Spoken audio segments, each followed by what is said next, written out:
Yo, yo, yo, yo. What's good, y'all?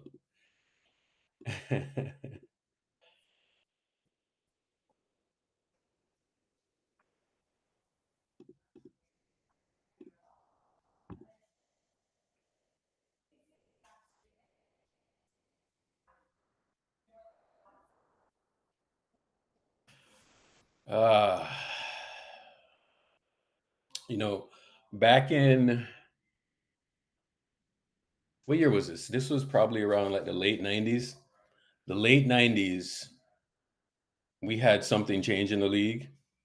And the thing that changed in the league was we started to have guys that were 18, 19 years old into the league, right? Meaning they would not go to college, right? So it became pretty much like a phenomenon. Oh, thank you, brother. Waiting to see what the outcome is. So the phenomenon was that you had guys that were 18, 19. The first guy that we saw like that was Kevin Garnett. Nobody really liked it. I don't think vets liked it. Vets didn't like it because, their jobs were pretty much cut, right? Like you got these new guys come in, your projects, whatever. So a lot of people didn't like it. So, anyways, that extra year of basketball, because you have high school, you have college, and then you have the NBA, right? So once they saw that, you had guys that were skipping that step, going right to the NBA, you know, it just kind of opened the floodgates, and it was done with success, right? But the thing about it, when you look at some of these guys like Kevin Garnett, Kobe Bryant, Tracy McGrady, Jermaine O'Neal, a lot of those guys were projects, okay? A lot of them were projects. Some of them were projects. Matter of fact, all of them were projects, let's be honest, right? And, you know, they sort of skipped a step, right? So there was some ramp up time involved, right? Some guys developed shorter in a shorter time span than other guys, so skill sets were developed and all of that, right? Now, I've been watching basketball a long time, so I understand that there is like a ramp up period of a certain time. Okay. Now, if you're on a certain team that runs like a traditional offense, multiply that ramp up time by like three, you know, and also multiply that time by maybe four, because you know they play for a vet team, they're not going to get opportunity and all of that, right? So that is exactly what happened to Jonathan Kaminga, right? He's pretty much a high schooler, like a lot of those guys that I mentioned. Two, he is a project. He didn't see college or anything like that. He didn't play, you know, in any type of system, right? But he's immensely talented. That like he's a prototype of the type of player that you want in this league. And thirdly, you are playing in the most complex offense in basketball. Even if you get a guy from another team that played 7 or 8 years in the league, some of those guys, a lot of those guys would actually struggle in this offense. I watched it over and over again, right? So every time you hear me say, or you hear somebody come up with a trade, right? And I say, well, what's the skill set of that player, right? If that player is not a good decision maker, if you don't play defense, if you don't read the game a certain way, he's not going to work. And I'm talking about guys that have been in the league for a while, you know, like they get NBA basketball, right? Because, I think every big team in the league, right? Like every contender, most of them, it's not everyone that is like a Miami. It's not everyone that's like a Denver or like us that runs like standard NBA offense. You know what I'm saying? where you have one guy or two guys control the tempo, and then you have another guy, just kind of sitting out in a corner. You know, you really don't have that. Our team is different, right? So when I saw what Wiseman was, I was like, y'all sure you want to draft Wiseman? I mean, he's a project and all of this stuff, right? And they draft him, and guess what? It didn't work. I mean, people got mad at Wiseman. I mean, shouldn't have got mad at Wiseman because we don't run a standard pick and roll offense. If you go back and you look what Wiseman was doing, okay? You look at what Wiseman was doing. Anytime Wiseman was in a ball screen, guess what happened? He was dunking everything. He scored every time, right?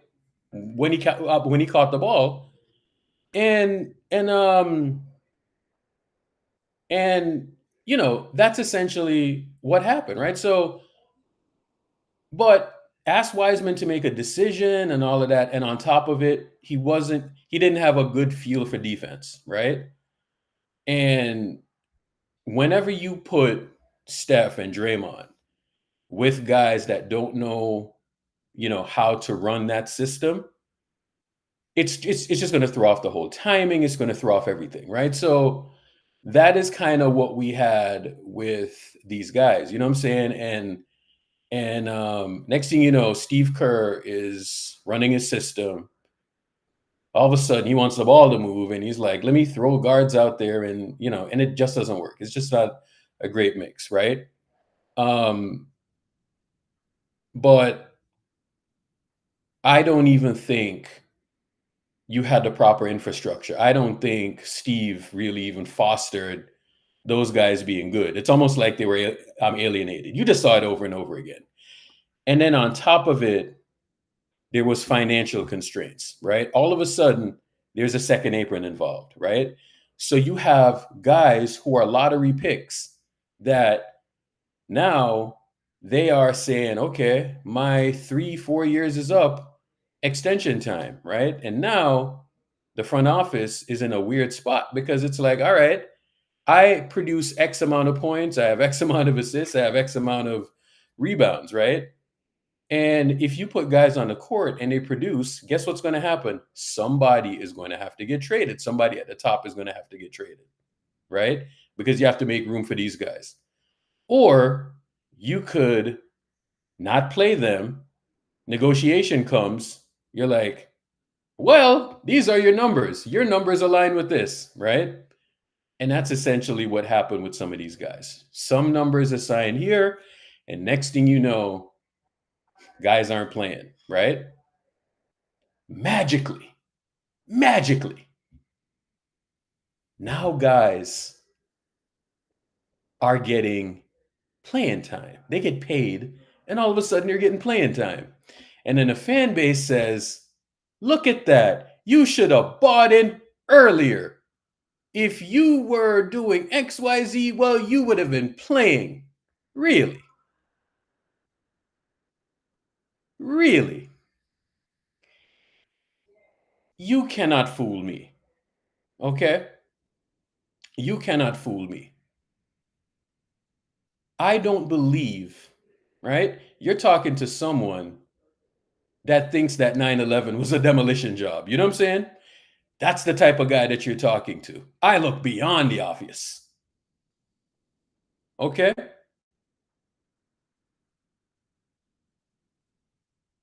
I look beyond the obvious.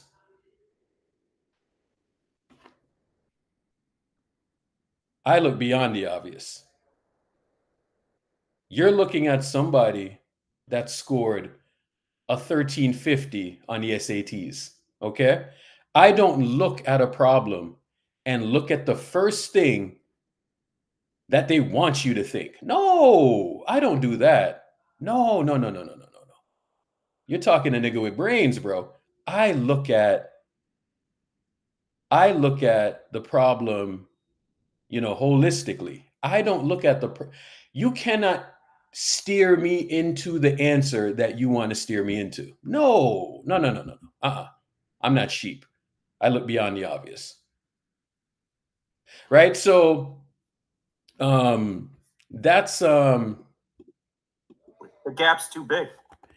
That's what they want you to believe, right? So the front office wanted you to believe, and the coaching staff wanted you to believe that, oh, they're all of a sudden good. I literally watched Moses Moody catch DNP after DNP after DNP in the regular season. Next thing you know, he's playing playoff games. Huh? No. I watched Pods year one, get all the minutes in the world. Why? Because it's all political. That was Steve's pick. Steve wanted that guy. So guess what? Steve is going to show you that he has credibility in the front office. So guess what? Guess what he's going to do? He's going to play Pods. Meanwhile, if that weren't Steve's pick, Pods would not play as much. Right?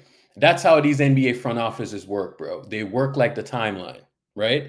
If you have a take, you have to defend your take. So if you have a certain draft pick, guess what? And you can control it, that's what's going to happen. Everyone in the league knows that. And I'm not sitting here and telling you that Pods is not a good player. That's not what I'm saying. But I'm saying all of the front office stuff is political. And if you don't believe me, I can show you countless amounts of examples. Okay? I can show you countless amounts of examples. That's just one of them. Pods is actually a really productive player. But when certain things aren't happening, they'll look for every excuse not to play you and pay you, because there is a salary cap involved. You don't want to be in salary cap hell. And you don't want to trade away guys that are still producing and that are actually productive, because that's how the league is, you make way for the young guys next, right? So that's what happened, right? But watching last night's game, we saw total basketball, bro. Pajemski, 23 points, 6 assists, 4 rebounds, and a steal. And he shot 4 free throws. Not 21 free throws. Imagine if he got 20 free throws, right? That would be what, 43 points he would have scored, right? He would have scored 43 points if he got all them free throws. Okay? So let me say this. My white guy is better than your white guy. Okay? My white guy can do all things, just like your white guy. Matter of fact, he's better. He just doesn't have the opportunity, right? When Bron and Luka gets back, Reeves will be the cute little third option. The little third option that could, okay?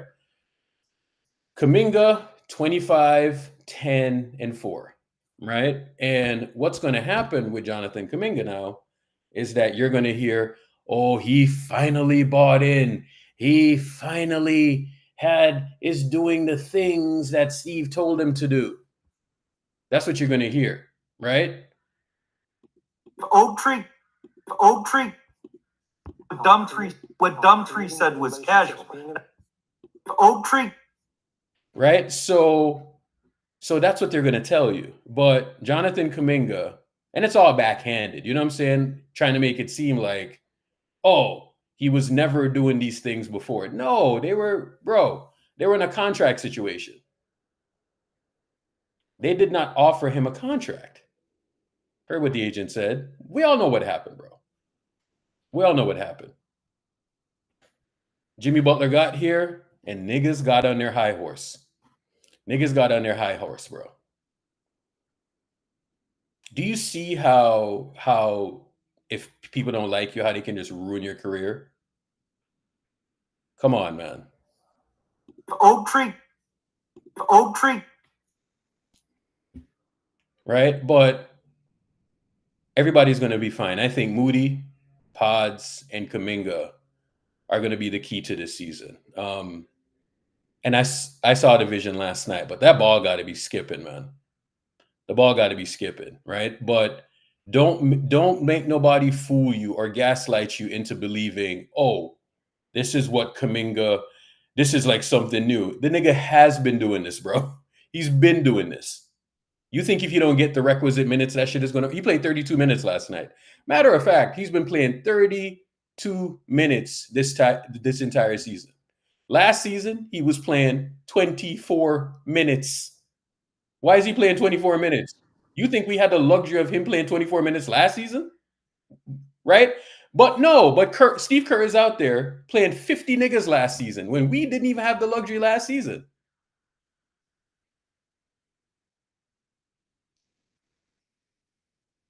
Did not have the luxury.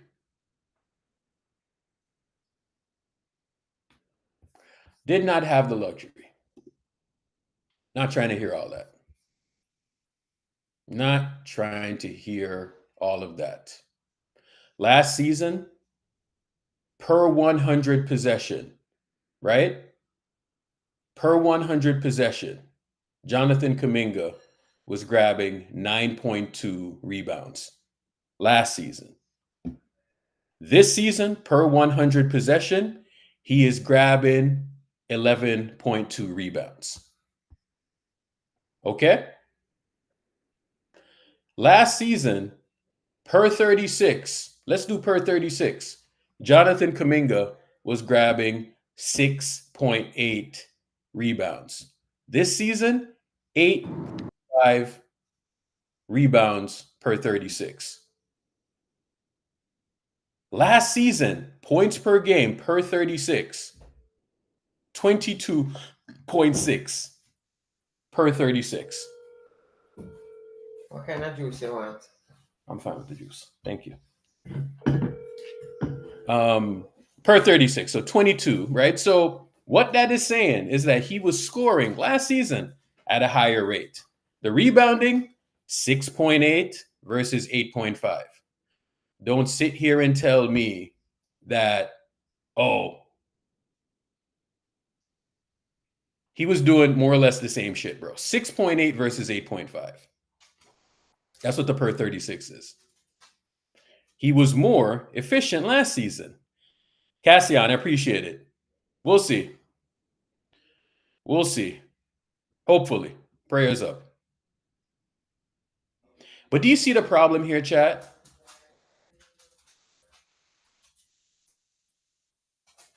You see the problem here? Now he is playing 7 more minutes than he did last season. 7 minutes is a lot, bro. That's a whole quarter, essentially.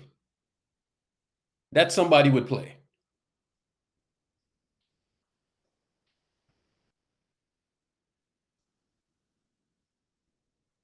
You think playing a guy 24 minutes versus 31. So the prior year, he was playing 26 minutes.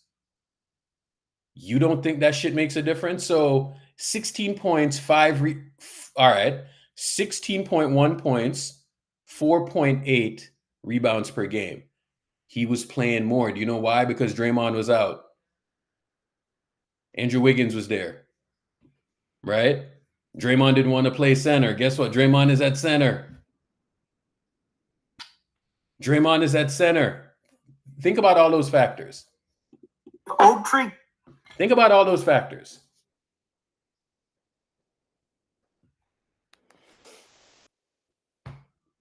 Play more minutes, put up more stats. LeBron ain't there. Luka ain't there. Austin Reeves gets the ball in his hands a lot more. He puts up more usage. Go figure.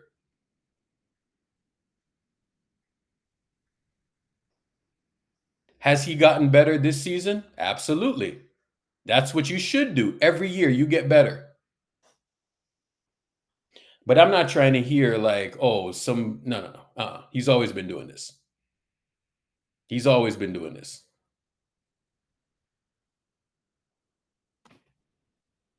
But this is good. But this is why you don't trade Jonathan Kuminga for Malik Monk or what's that fool's name? What's his name? Damn dude with the dreads? Keon Ellis. Like Sage. Right? So Basketball is real simple, man. You just got to figure out what you can do, and how you can fit in a certain dynamic. You miss 2 months of basketball, weird shit's gonna happen. Like sage, oak tree. Hey, Urkel. What's good? Yeah, actually, let me say this, right? Yeah. We've always wanted JK to kind of play this Iggy role, right? Take on a lot of the Iggy stuff, right? Just to kind of just like back up your point about what he was doing last year. I want you to look up Andre Iguodala's all-time high, right, for rebounds per 36. So it'll be an even matchup, fair to fair, eye to eye, apples to apples comparison about those two guys' rebounding rate.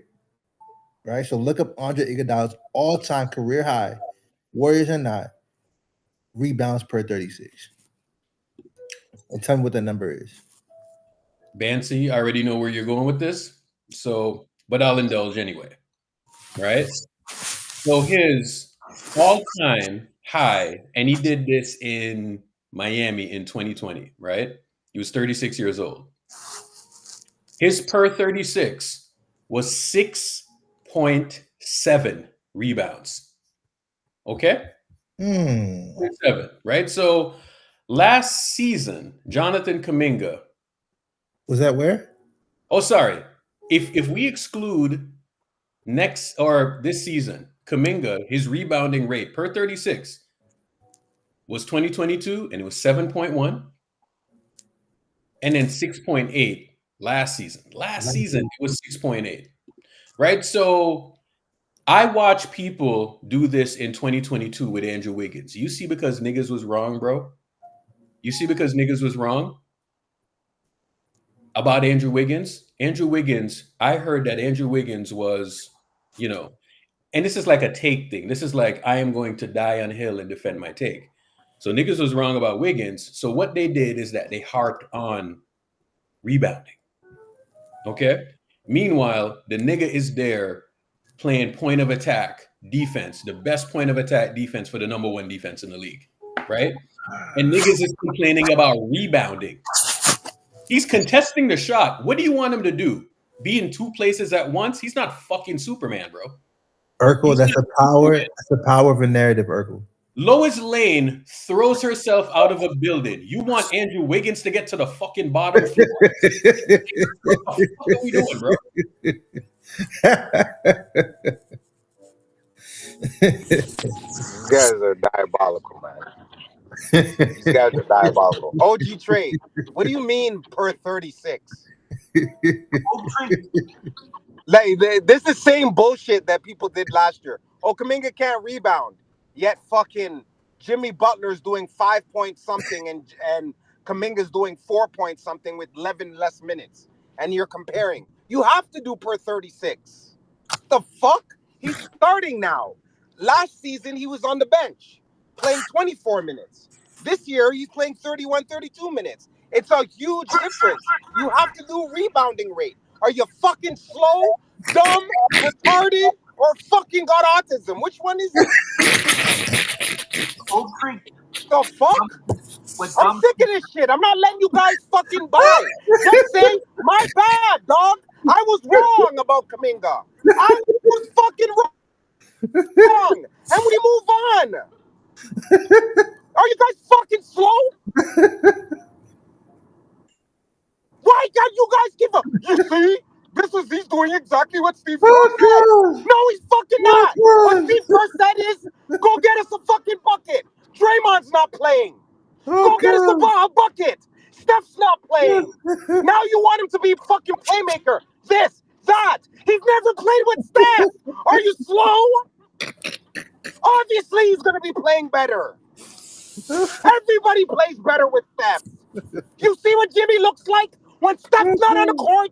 You see what Draymond looks like when Steph's just not on the court? Oh, gosh.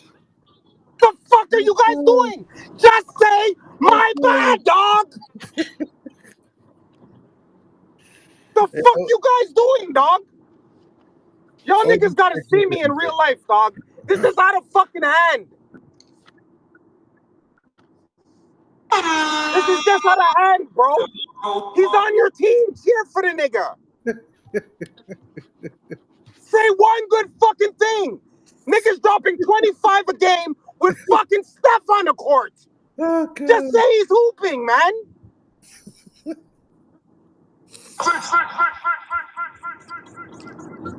Oh man. Oak Tree.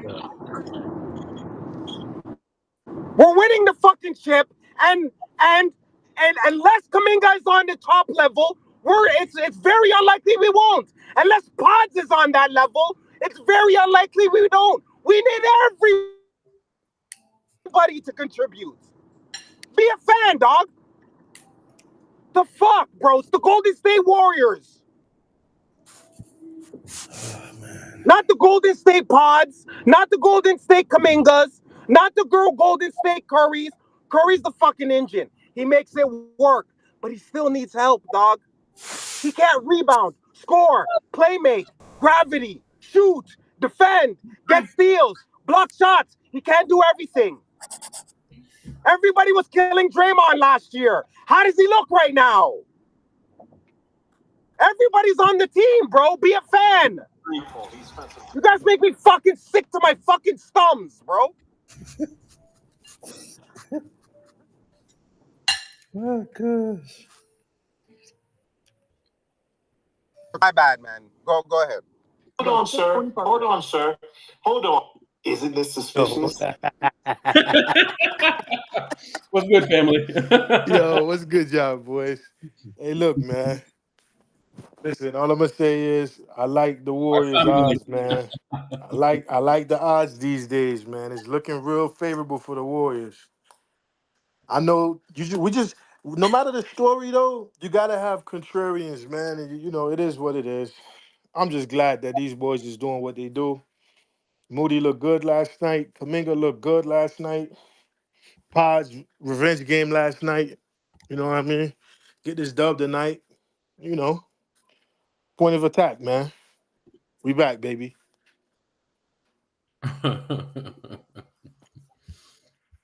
Oh my god. Fucking bitch! I fucking hate this. What's good, Matt? Can you guys give me contributor, please? You guys banned me last year like bitches. What's good? Yo, they answered my email. I spammed them email like the last week. We finally got main stage. I have to pick the game though. There's no way. You gotta ask. I've been emailing them, and the guy Brandon has been he's been trying really hard to get me main stage despite the reports. And he says he said the toxic as you niggas are, y'all getting main stage. That's crazy. He said he says I have to pick the game in the picture and we'll get it. I'm not asking for shit. I'm gonna be honest with you. No, I'm asking for fuck that. No. Hey, Urkel, closed mouths don't get fed, dog. No, I shouldn't have to ask. I'm sorry. I might wait for. I don't know if I should wait for LeBron to come back or just pick a. I have to see. Nah, don't wait for LeBron. Austin Reeves is going crazy, man. He's not going that crazy. Didn't you tell me Pauls is better? Hey, Bancy. Who told you Pauls is better? Stop it, I man. shouldn't have to ask, bro. You love generalizing. You're talking to one person. Stop generalizing. Hey, Bancy. Here's why I shouldn't ask, right?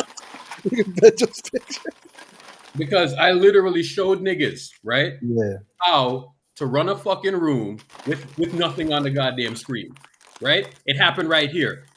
Ground zero happened right here. Came on the app and I showed niggas how to run a stage, have a barbershop conversation with nobody else on stage, nothing on the screen. You can't comment on anything. I showed people how to pull shit out of their ass and make it entertaining. So why do I have to ask for shit? I'm not asking for a goddamn thing. No. I hear you, man. That shit, bro.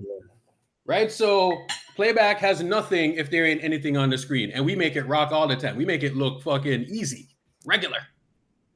I'm not asking for anything. They can keep that shit. We know what time it is, and we know why that happens. So yeah. Urkel, I won't do it, but would you get mad if I asked for you? Yeah, you would. No, don't ask for me, please. Okay. I'm sorry. Don't ask for me. Hey Matt, he wouldn't know if you asked for him, bro. Go do it, man. Okay. Nah, I'm good. Urkel, you deserve it, man. Now if Urkel gets randomly main stage, I'm gonna get fucked because he's gonna dig ass. Space Gang Lakers can get it. I'm good. I'm good. Hey Benjo, that profile picture, man, is crazy, bro. Yeah. Finally, I had to beg him to change my fucking mugshot on the pig.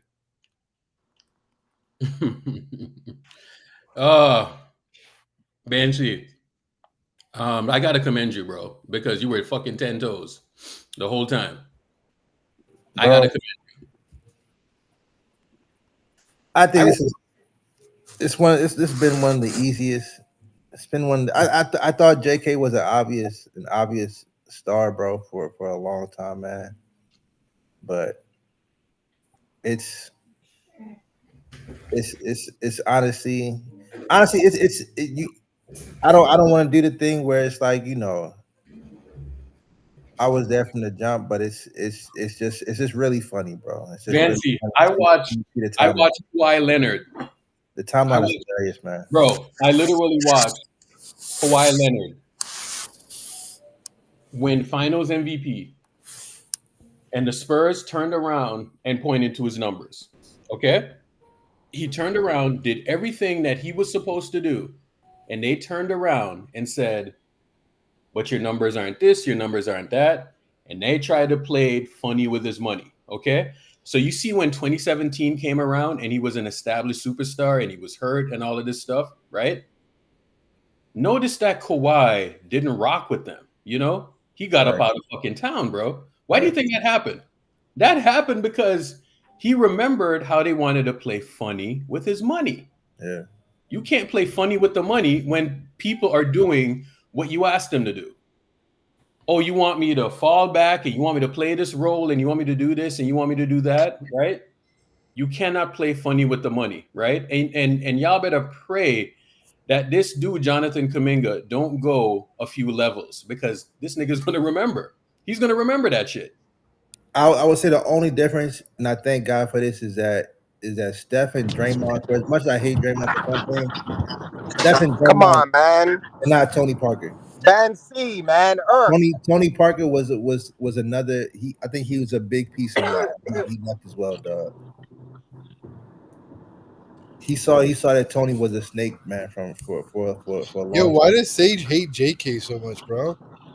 Because, man, niggas like to double down, man.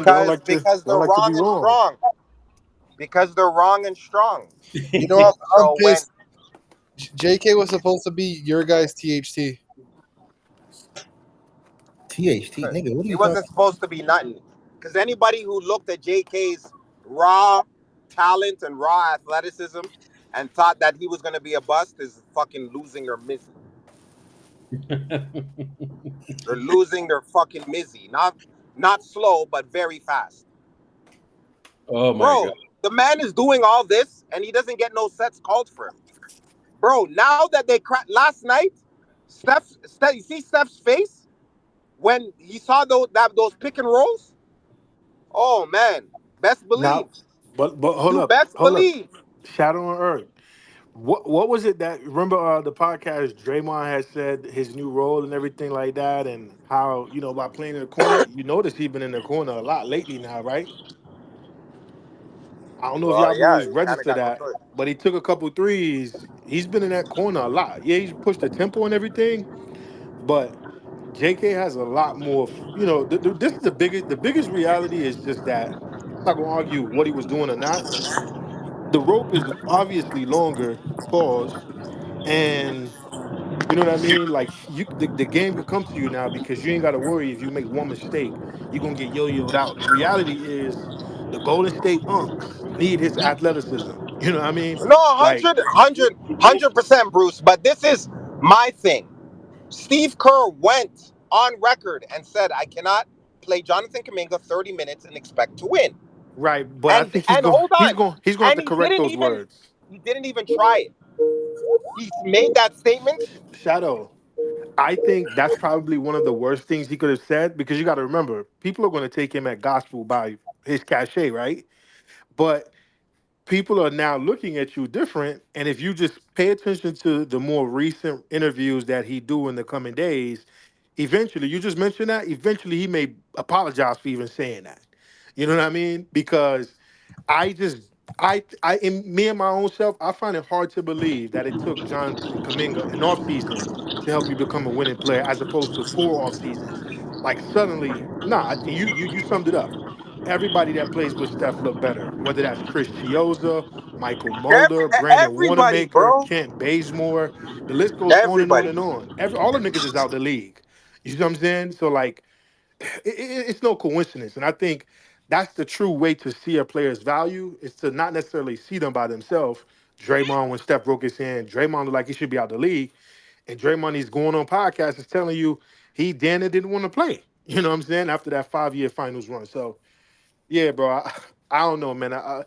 Between the point of attack trolls, Shadow, and, recent conversation, a lot of people just going to have to eat crow. It is what it is. We move. Yeah, but this is the funny part. Now people say, "Oh, Kuminga's playing defense," but what position is he playing defense at? Then There on you go. top of it, the slow folks in the back talking about, "Oh, he's rebounding, he's doing this, he's doing that." Well, how about he's comfortable playing his actual position? Because There you this is go. the first time that Jonathan Kuminga has played the three. All True. of last year he played the four. All of the year before he played the four. All of his second year he played the four. And in the year one, he didn't get enough time on the court to do what he needed to do. So at the end of the day, he's playing his natural position, which is the three. He's OG on the Trey. court OG Trey. playing the three. Sometimes you say things, but I don't think you really mean what you're saying. I think you're trolling. Position doesn't stop you from passing and rebounding. When you're on a different side of the Okay, floor, hold you on, man. Let's go. Let's do the metrics. Hold on. Let's do the metrics, man.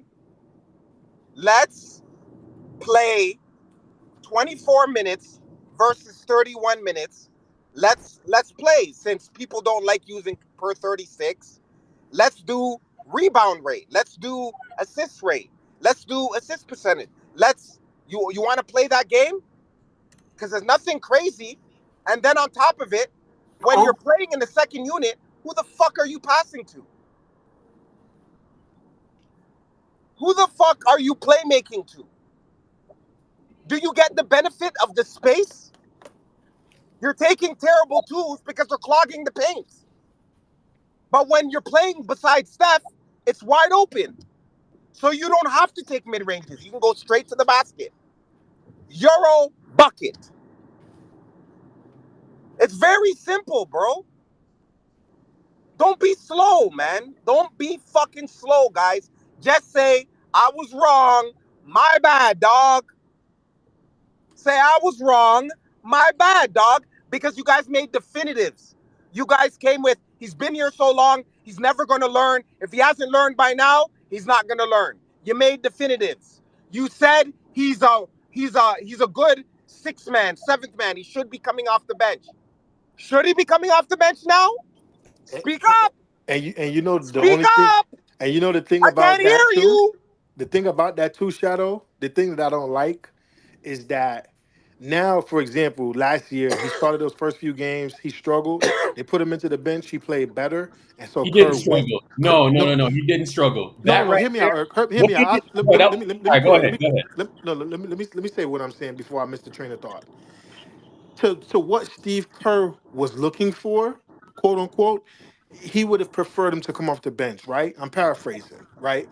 But the difference is that, right?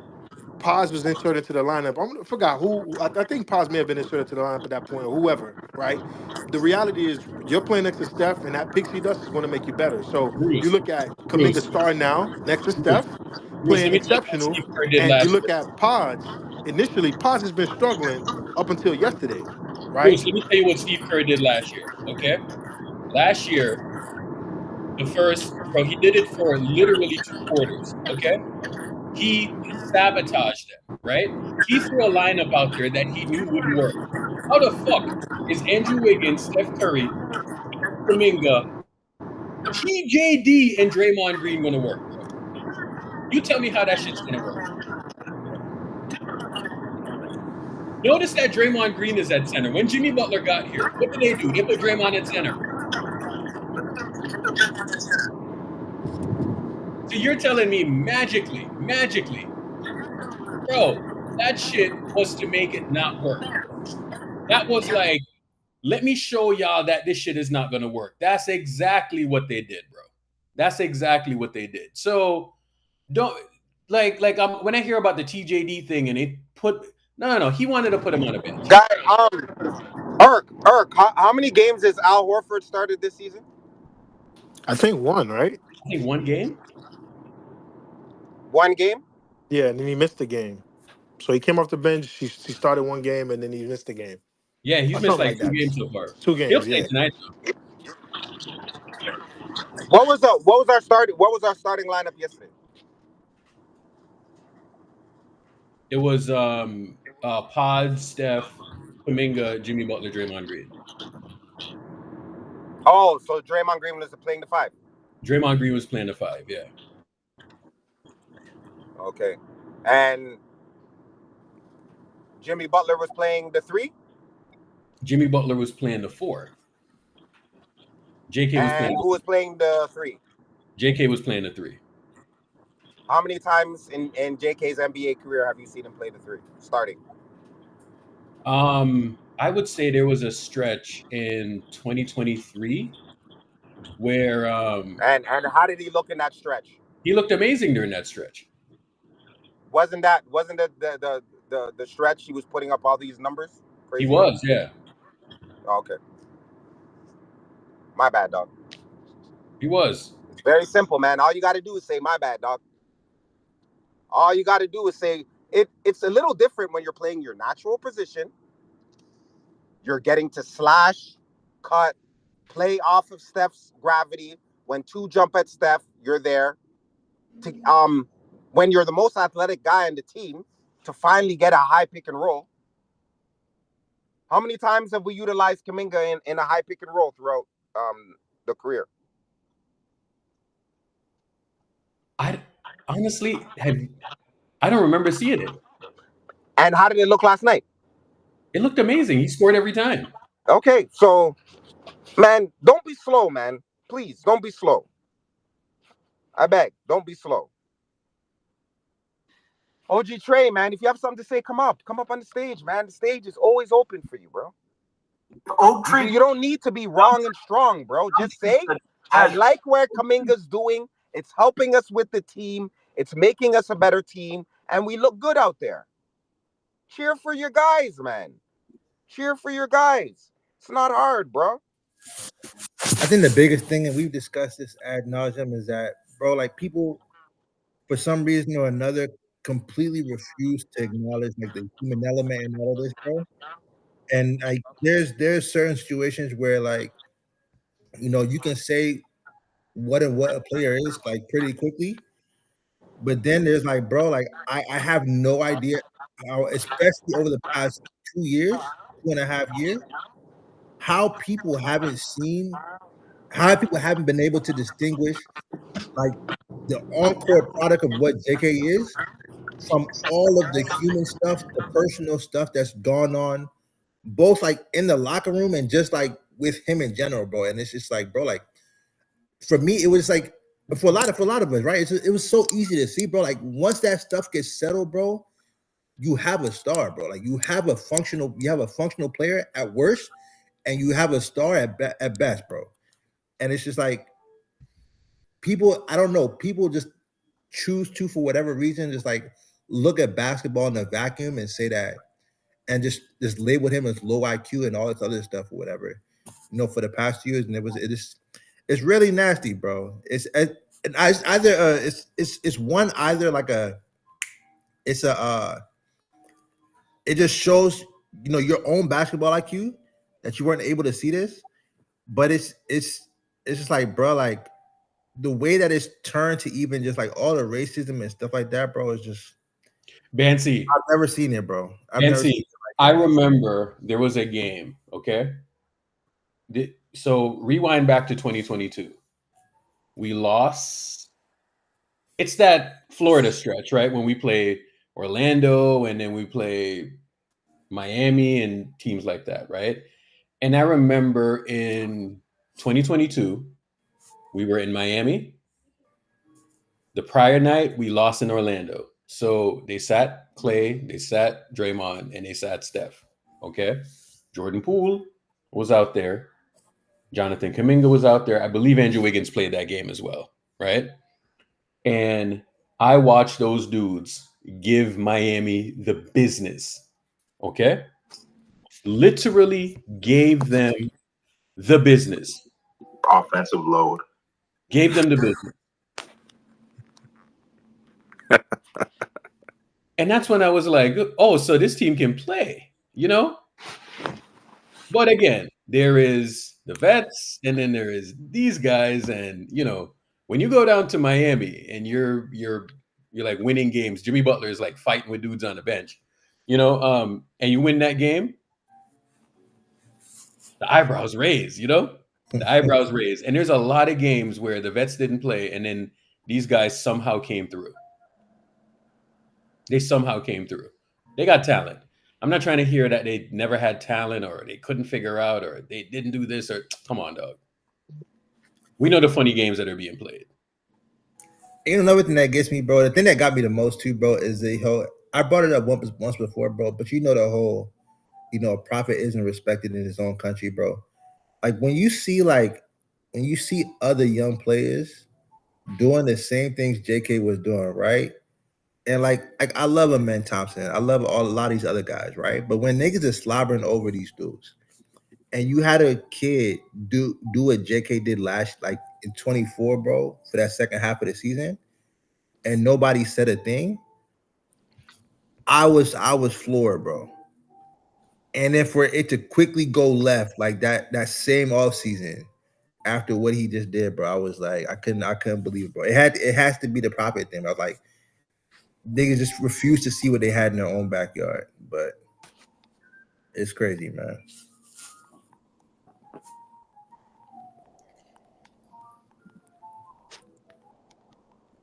You can't do this. Guy can't do this. That guy can't do that. I was like, come on, bro.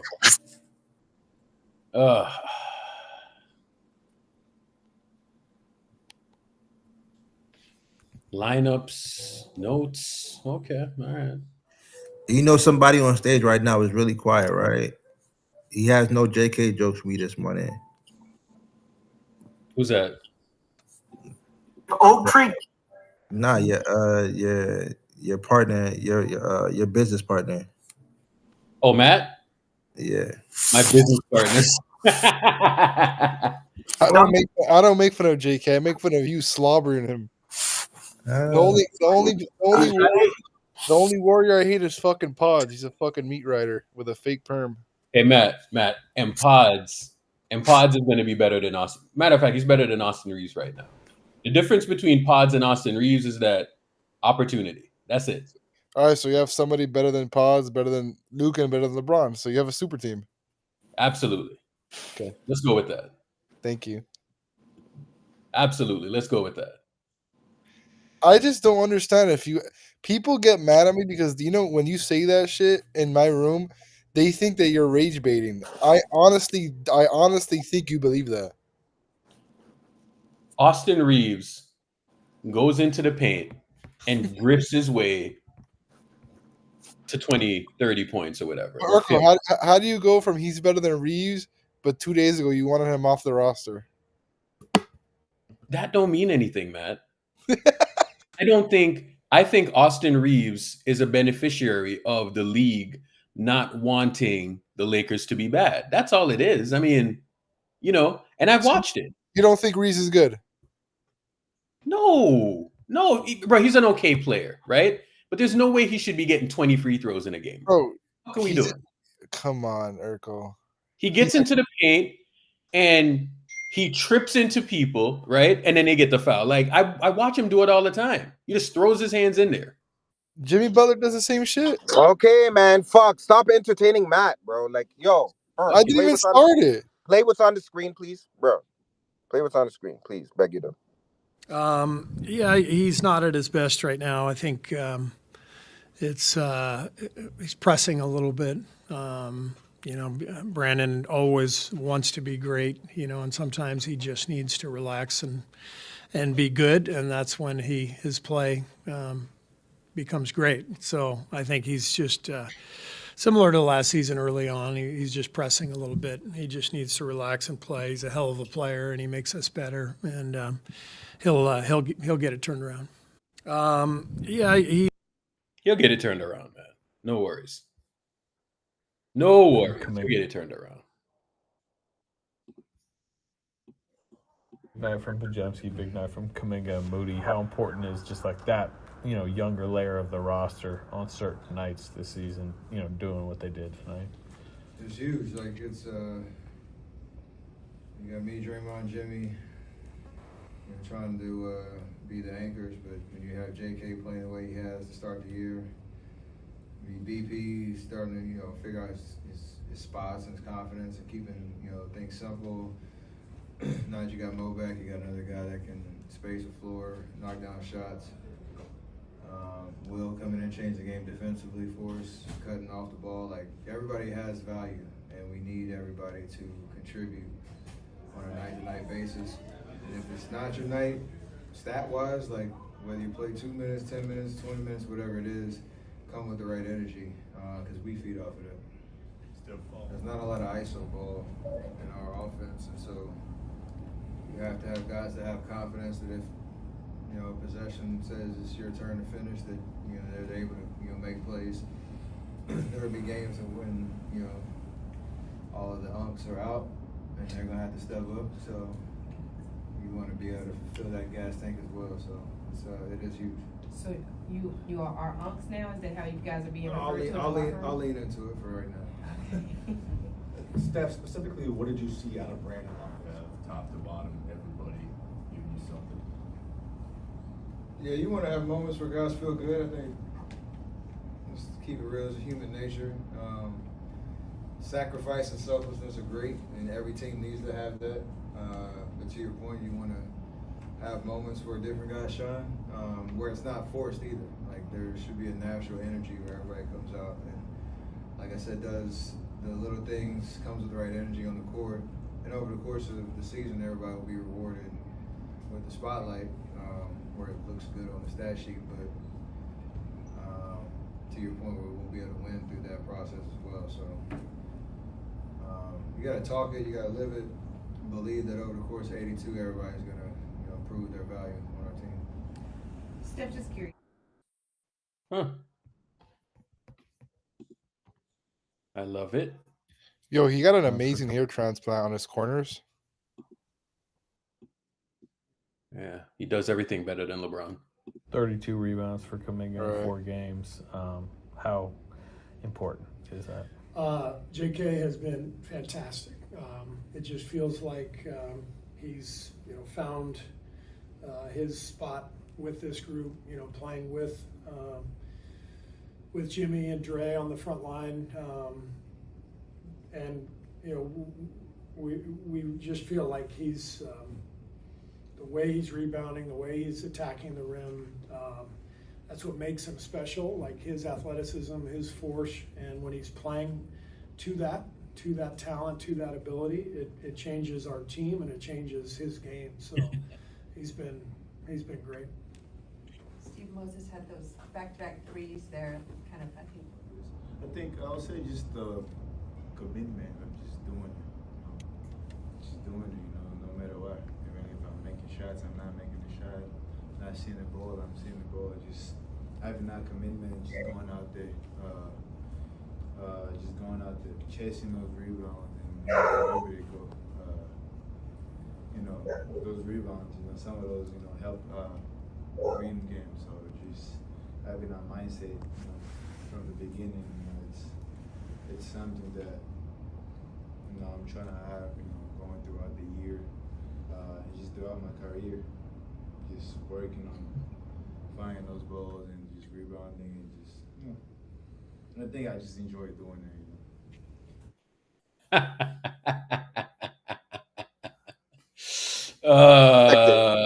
I respect. Me respect it. Oh, it's so funny. Oh, so funny. Oh, so funny. Oh, so funny. There's a Moody clip too. The other day.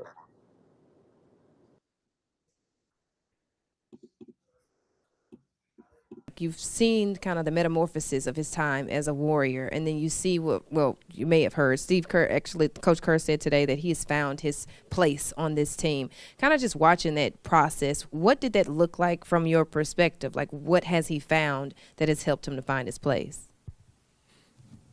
It's a good question.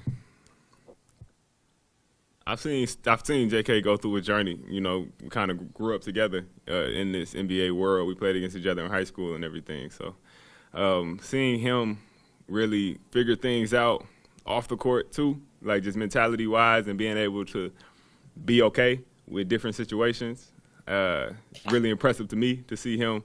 Like this summer was cool for just when whatever the drama was, but him getting here and the attitude, the energy that he had, even when stuff wasn't going his way, the person that he was able to be, the way he played on the court, it's just maturity is what it seems like. And when you do the right thing, things usually go your way. So it's cool to see.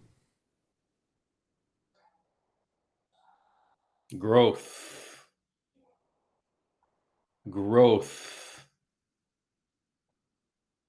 All about growth.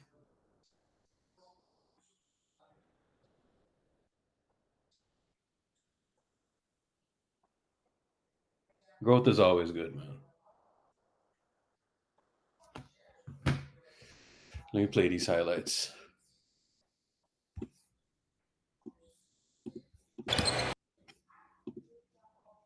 You have a fetish for what? Athletic black men? What the fuck is you saying, bro? Oh, shit. Like Sage? Bro, that was a tweet.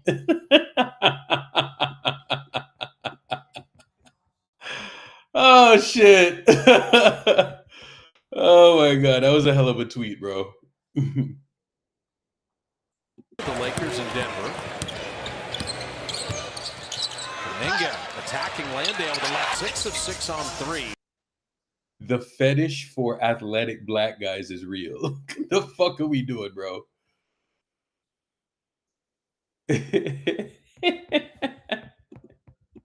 Like Sage? The Lakers in Denver. Kuminga attacking Landale with the left. 6 of 6 on 3s in their last game.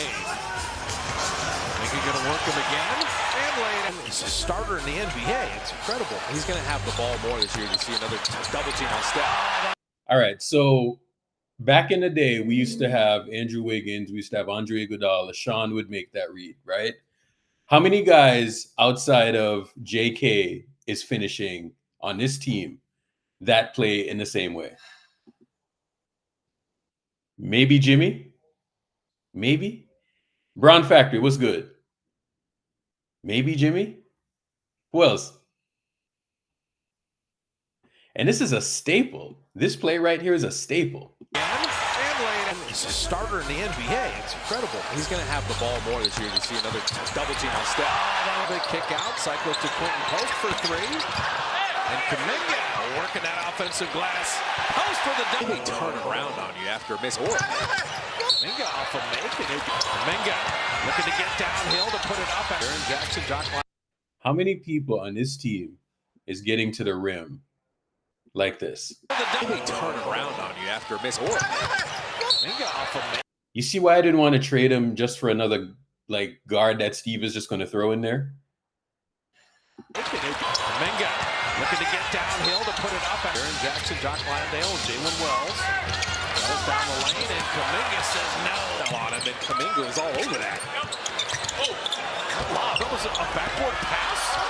We got it back to Jimmy Butler. The counterattack to Kuminga. Kuminga has John Moran. This is directing traffic. Now Pajemski, little floater. He's got Jaren Jackson out of the lane. Kuminga back out to Moody for three.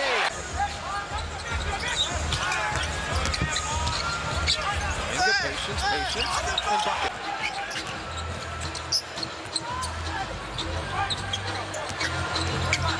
Look at this shit right here, bro. Look at this shit right here. Steph two-man game with Kuminga. Steph to Kuminga. We'll track it down. What just happened? He's still on the ground. How many guys doing that? Missing there. Come on, bro. Not many. This is what we were talking about. This is exactly what the fuck we were talking about. And you need, and you know why we never saw that? Because he wasn't on the court with Steph. Pretty simple, bruh. Stephen Curry, bro. It's more than over, but you know, it's gonna take people a little bit to see the vision. Warrior, that's the quote right there. That's it. There, you get a spotlight for that one. There you go.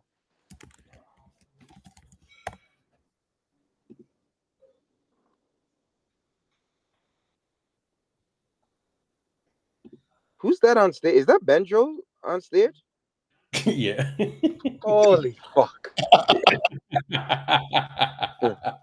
Urkel, remember your grandmother?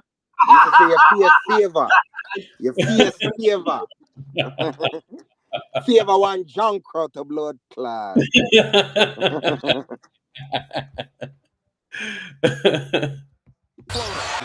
Hope you like one blood clot dog. Kuminga back out to Moody for three.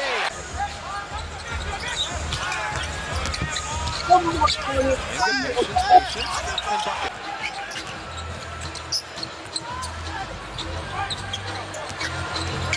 Steph to Kuminga.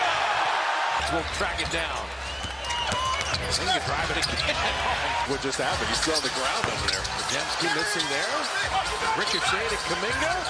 The pump fake and the highlight reel plays night after night. Kuminga with a left hand this time. We'll talk about it. You know, there's this stat that when Steph Curry's on the court with you, and I've done the math over the years, right? Like with a bunch of people, right? When Steph is on the court with guys, your true shooting increases on average around 6 points. Okay. If you play with Steph, your shooting percentage is going to go up. Okay. On average, it increases by around 6 points. Look it up, Brandon.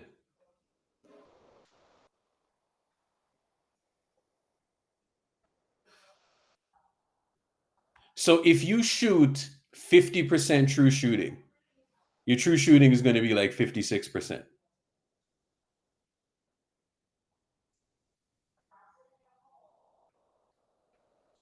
When you take the court with them.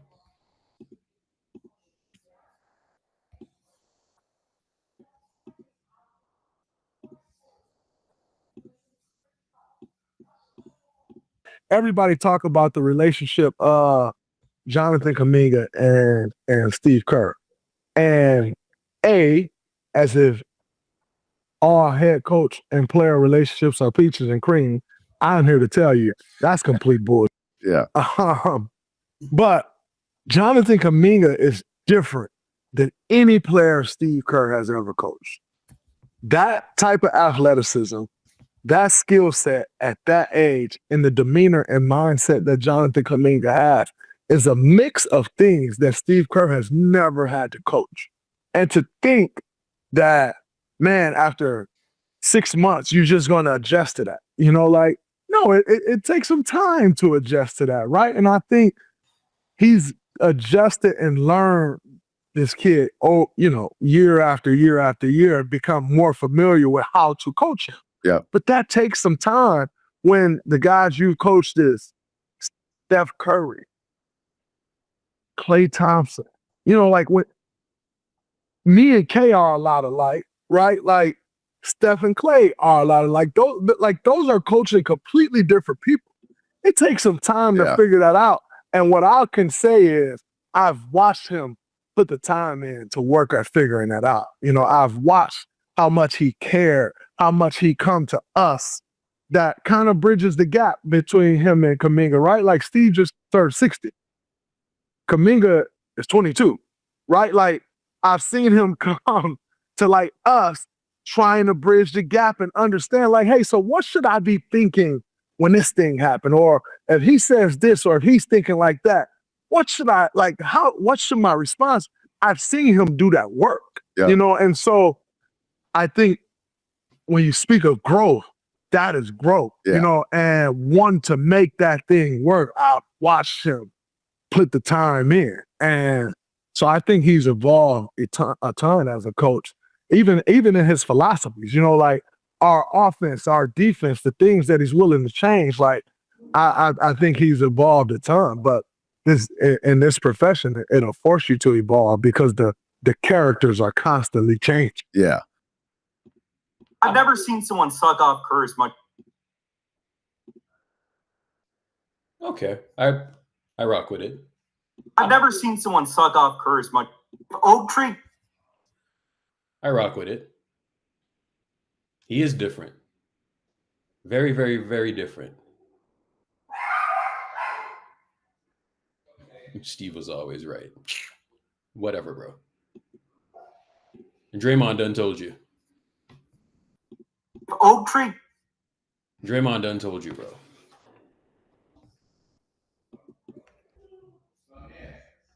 This man done told you. Absolutely funny. So Kenny Beecham is saying that he was wrong. Of course, bro, a lot of people are wrong. It's fine. You got to be a visionary, man. You got to be a visionary.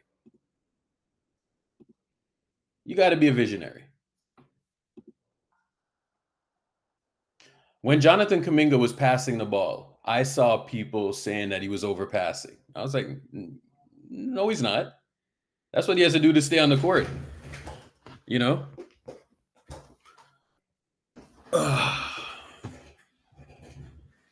Play defense. He's always played defense. Rebound. He's always rebounded. Now, talk to me about tonight, y'all. What is the expectation for tonight?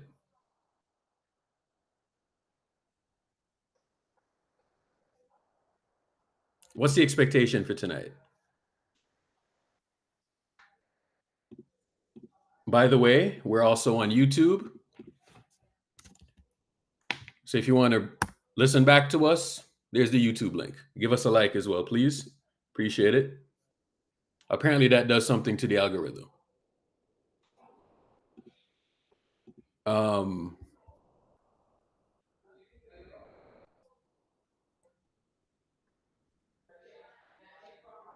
So tonight, who do we play? Who are we playing tonight? Because tonight, I call this a measuring stick game. This is a measuring stick game. The Clippers beat our asses a couple times last season, right? I want to see what they're about to do tonight. This is a measuring stick game. This is an execution game. So the last time we played the Clippers, Kuminga wasn't on the court. And I think the Clippers had a bunch of, as old as they are, bro, it was a bunch of athleticism that they had on the court that we didn't have, So I want to see how we're going to operate tonight. We were 0-4 against the Clippers last season. Holy shit.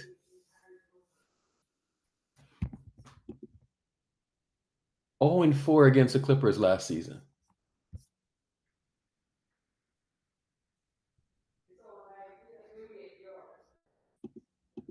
Fucking bitch, I fucking hate this. Stop whining like a bitch.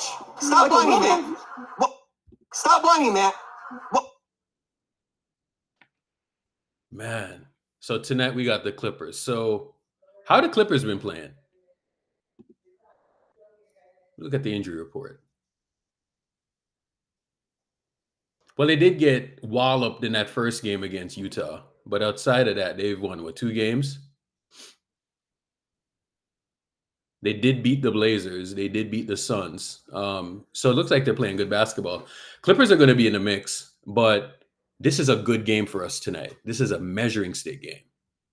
And apparently, Kawhi Leonard is healthy, right? So this is going to be one of these matchups tonight.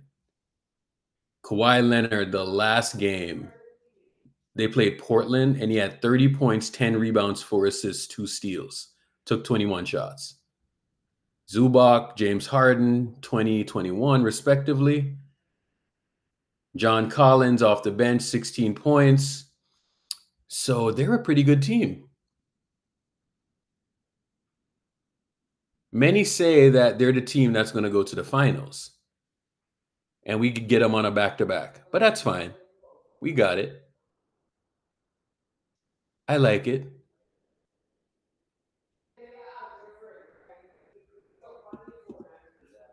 I like it.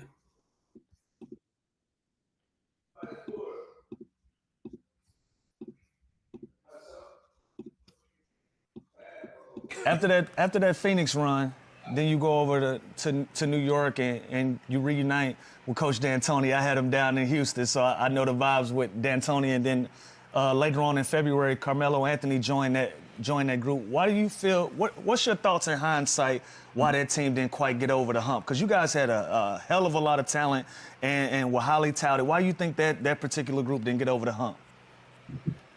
Well, when I first got to New York, I wanted to go to a place. First of all, I was raised in New York, right? I moved to New York in the 3rd grade. I was there until high school, basically.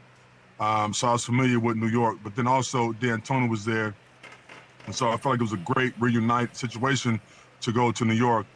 And I knew D'Antoni would.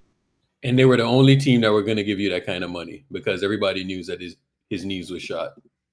So, yeah, that's why he went there.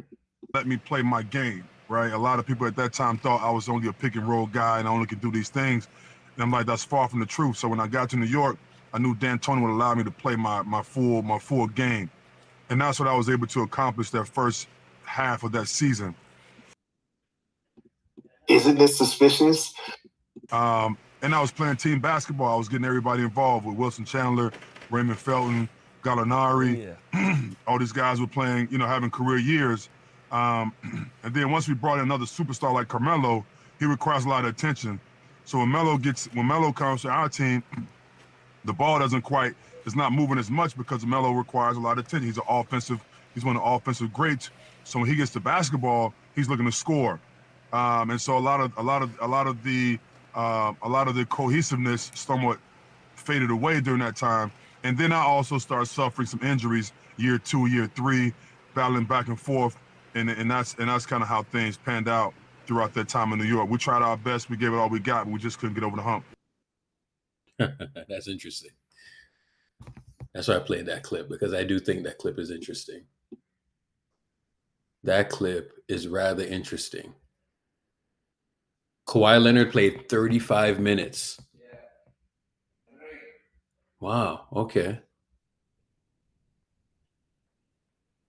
They look like they needed every bit of it, though. Portland is not going to be an easy team to deal with. It is not. They're going to be a pain in the ass all season long.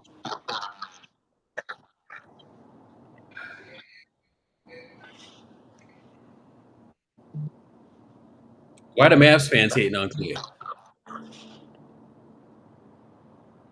Now, okay. Is Jimmy Butler going to guard Kawhi Leonard tonight, or is it going to be JK? And then who guards Harden, though? I mean, He don't got to guard Pods got Kawhi. us. Kawhi's not the same Kawhi though. You feel me? Who So guards Harden, man? yeah, you got to put J.K. Moody. on Moody Harden. starting, GG? You got to Moody put starting? You got to put J.K. on Harden. Since Harden Then creating Jimmy on everything. Kawhi? Yeah, because Kawhi's not moving like he used to. So you could live with that. What is he gonna take? 10 shots for the game? Yeah, you can live with that. I don't know, man. We need to I mean, fix these matchups tonight. Unless you put Moody into the You lineup. really think Kawhi's only taking 10 shots, Brucey? Kawhi's first of all, he's an enigma. So I I don't know know, what he's Clay, doing. but it's about starting. Like, you know what I mean? So We're talking Zubac is everybody out there, everybody who's gonna start is gonna play 30 minutes a game. At least 30 minutes. so Like Zubac is playing. So I guess you go Horford and probably lean with Moody into the starting lineup. Basically off of like how he was shooting the ball last night too. That's what I think. I mean, Moody should put Moody on Harden and JK on Kawhi. But then again, Clippers are starting Bogey. no, So but what about the playmaking and stuff? playmaking from who? Pods? So shouldn't we start Pods? Nah, man. Man, that shit they're overrated. That No, man, no, nah, bro. Shadow. No. Listen. Nobody with the fuck. Hold Dog. on there, man. No.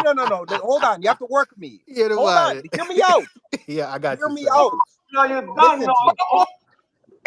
Listen to me. Yeah. If Pods didn't have a game like last night, I would be totally with you. But you can't have a game like last night and you don't reward him. You got to put him on the court and see if he can replicate it and do it again. All right. So okay, bet I hear that. So let's go lineup for lineup. Kush, You come start. on, man. You start. Listen. Yeah. I will tell everybody I love Pods and Pods should be our sixth man. He should be coming off the bench.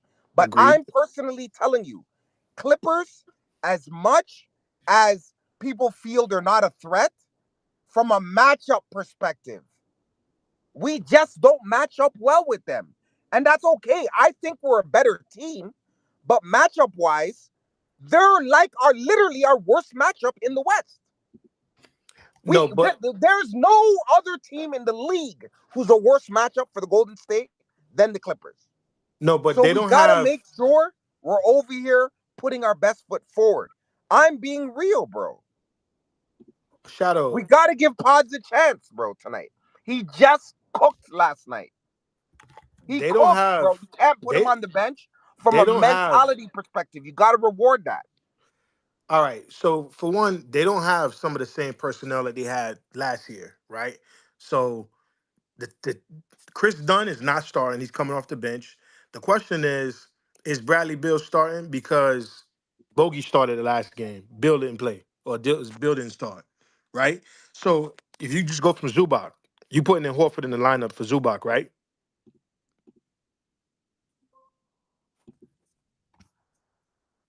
Yes, no, maybe so. I say you put Dre on Kawhi. Yeah, you could put Draymond on. I say Kawhi. you start Horford. You put Dre on Kawhi. You could put Kuminga on Harden. You could stick. There's no more Norman Powell. So who else is who pull up who starts on the Clippers? What's the starting lineup? So Bill didn't play last game. Last game it was Kawhi, DJ, Derrick Jones. Zubac. Yeah, DJJ. Derrick Jones Jr., Zubac, Harden, and Bogey. I'm not sure if Bill is hurt or what, but Yeah, he he's hurt. didn't play last game. All right, so Bradley Bill is He hurt, has so you can cancel that. Bogey is an anomaly. Like he had 0 points last game. He can go for 30, right? But at the same time, he's not explosive. He's not doing like some ultra creative. Yeah, but Bogey, the only thing is Derrick Jones Jr. and Bogey, they got size. Derrick Jones Jr. is a 6'5", but he's like a bigger player. Like DJJ is athletic, but because he don't have an in between game, so maybe he's you on the stick Pods perimeter. on him. Right. You could probably stick Pods on him. You could probably get away with that, but And put Steph on Bogey. Like, no, but here's what I'm saying. Yeah, you could. I would put Steph on Bogey for sure, or you could put Steph on DJJ. It just depends. The reality is this: DJJ is on the perimeter, right? And so he's just it's threes and either everything at the rim. So dunks, layups, alley hoops. So he's cutting a lot. He's moving a lot, right? Bogey's not gonna really do too much, but he does have a better in between game than DJJ. DJJ don't have no in between game, right? Harden's creating everything else. Zubac is playing for sure 30 minutes. Kawhi definitely probably gonna give you 20 shots, but I don't know. I don't think you put Draymond on Kawhi when Horford is on the floor. You get what I'm saying? Unless I know, you man, feel but Kawhi been cooking. He has 30 pieces, bro. Like he has 30 pieces. You know what I'm saying? And Kuminga, you're better off Kuminga because everything starts with Harden. Harden may not He's have the offense. 30, How's the offense? but he's gonna have 20 and 12. Like, you get what I'm saying? You Yeah, gotta he at least initiate everything. He initiate limit. everything. He Yeah, gotta he's turn the his water off. initiator. So you need to put Kuminga on that guy. Right. Pods, you stick on Derek Jones. Steph, you put on Bogey, and we live with it. And we can stick some zone in there, and you put a bigger guy in the corner, like you put a bigger guy in the corner, so Bogey doesn't hit that corner three, and keep it moving, bro. Okay, guys, you're hurting my ears with these takes. These are horrendous lineups. Brandon, can you even hoop in real life? These are absolutely horrendous. Can you even hoop in real life, Brandon? The lineup that Golden State should play. That's not a problem. The lineup Golden State should play is Steph Curry at the point, Moody at the 2, Kuminga at the 3, Green at the 4, and Horford at the 5. Because the whole problem is if you want Green on Derek Jones, because Green's best value is as a help defender. So if Green is on Derek Jones, he can help, he can do different things. You cannot put Pods on Derek Jones because Pods is too small. Derek Jones will crush Golden State on the boards. Derek Jones will crush Golden State on the boards if Pods is on him. Pods cannot play in this matchup. He can't. He's not a starter on Golden State. He doesn't work next to Curry because the Clippers starting lineup is huge right now. It's huge. The Clippers are starting Zubac, Kawhi, Derek Jones. They're starting Harden, and the Clippers are likely going to start Chris Dunn. He defended Curry well. He played very well against Golden State last year. The Clippers are likely going to start Chris Dunn over Bogdanovich. But if you start Pods is going to get switched onto Derek Jones. He's too small. He's going to get switched onto Kawhi. He's too small. He's going to get switched onto Harden. He's too small. And Pods will not be able to help Golden State rebounding. Pods is going to get destroyed defensively against a big lineup like this. Golden State needs to play Moody at the 2 for size. And the Warriors' 2 big lineup, which was very effective against Denver, the 2 big lineup works against teams that are not that athletic on the wing. Even though Kawhi is still elite when he's healthy, Kawhi is not a slasher. He's not a downhill player. So the Clippers don't have a lot of athleticism on the wing. Golden State can get away with playing a 2 big lineup in this game like they did against Denver, with Horford at the 5 and Green at the 4. And Golden State's best lineup is to play 2 bigs and play Moody at the 2. And so the Warriors have the size. The Warriors have the size to defend the Clippers, but they can also rebound against them as well. The gap's too big. Yeah, if you ask me, man, I'm already Shadow. You already know how I'm rocking. I just think when I hear people say like extra playmaking stuff, this is how I view playmaking, bro. Like, let's just call a spade a spade.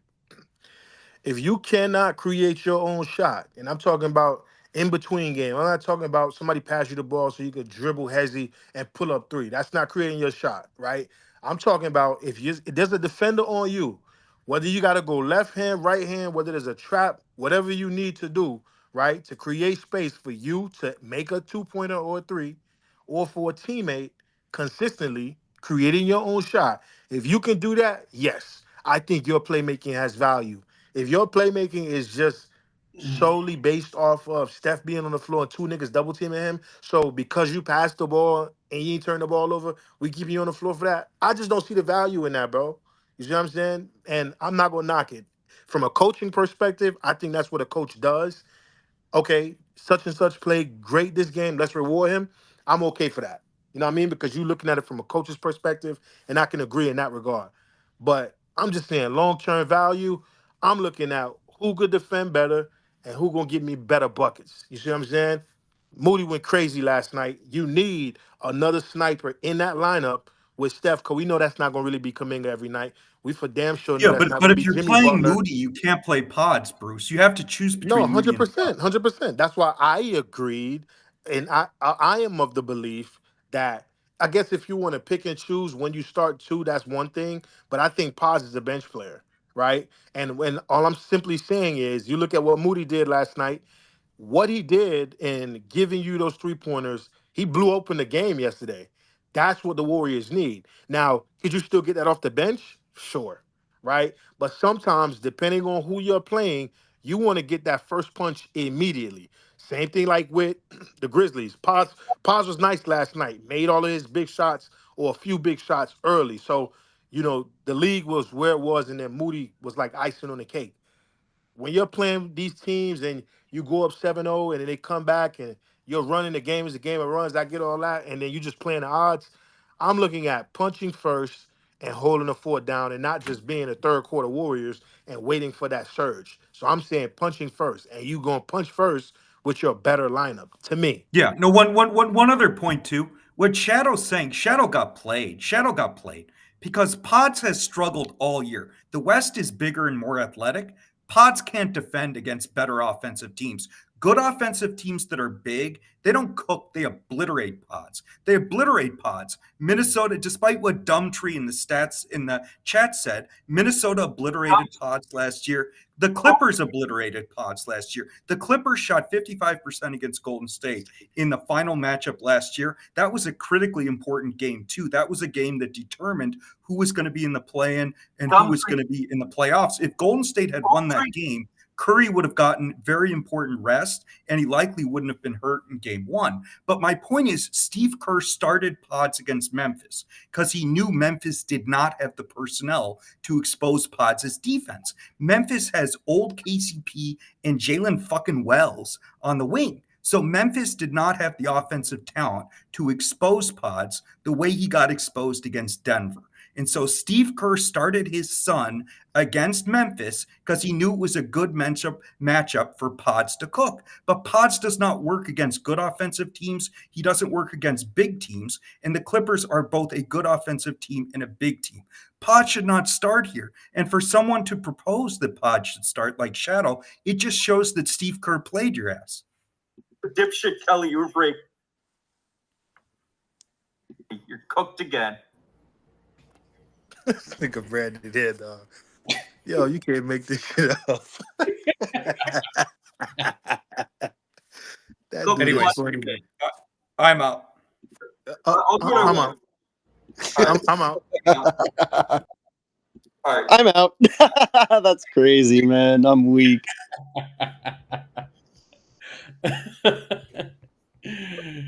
Oh shit. What Dumbtree said was casual. What Dumbtree said was casual. Oak Tree.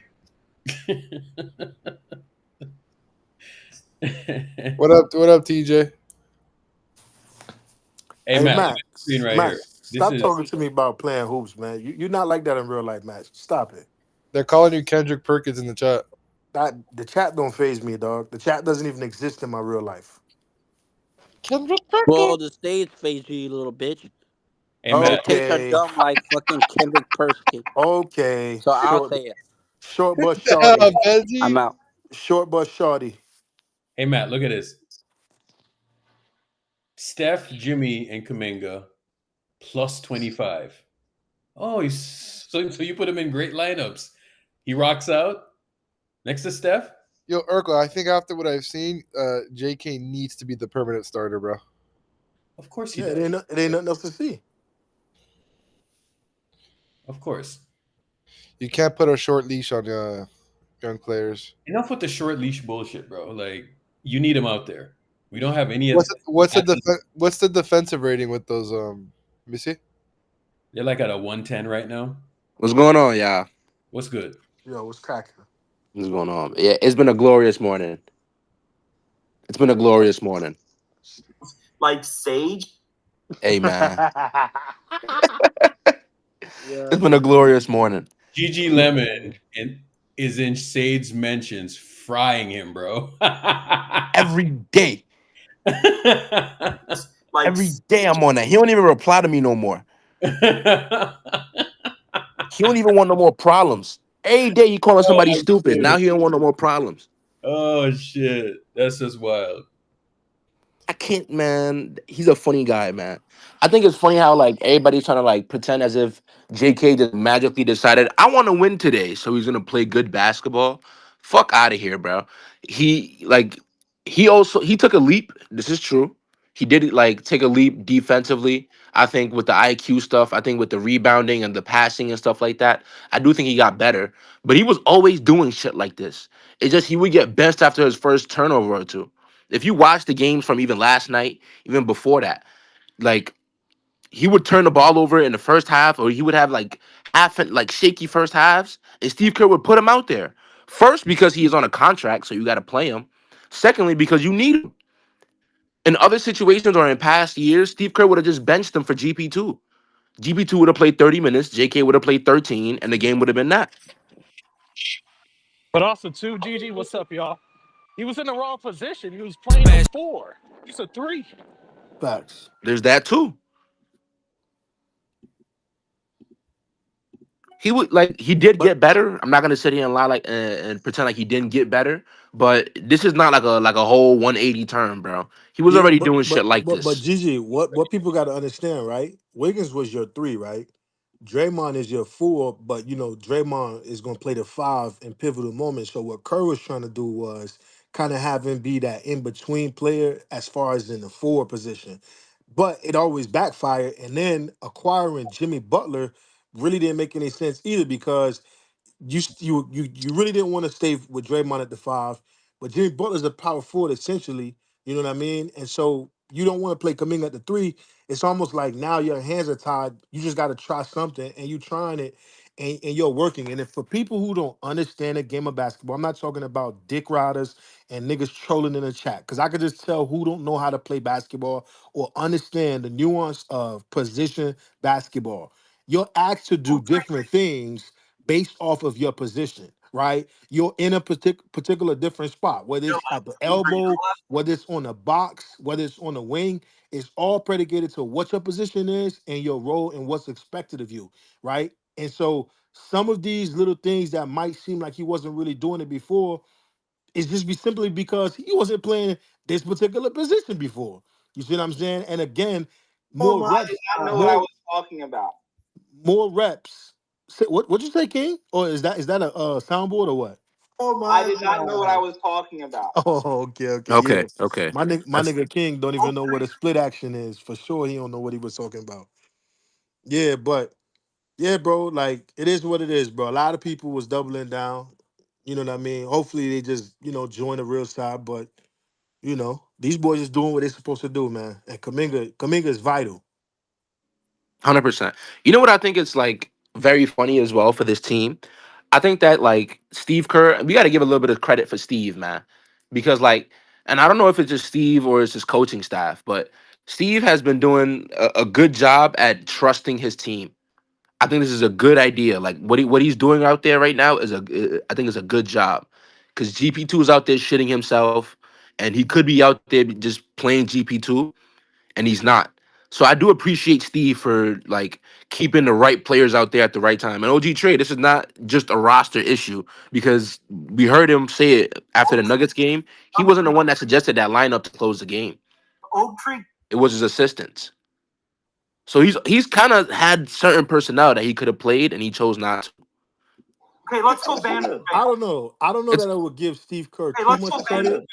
I I don't know think that it's we're giving. buy-in from both of them. They're both buying in, quote unquote, I guess. I guess that's probably a fair way to look at it. I'm gonna be honest with you.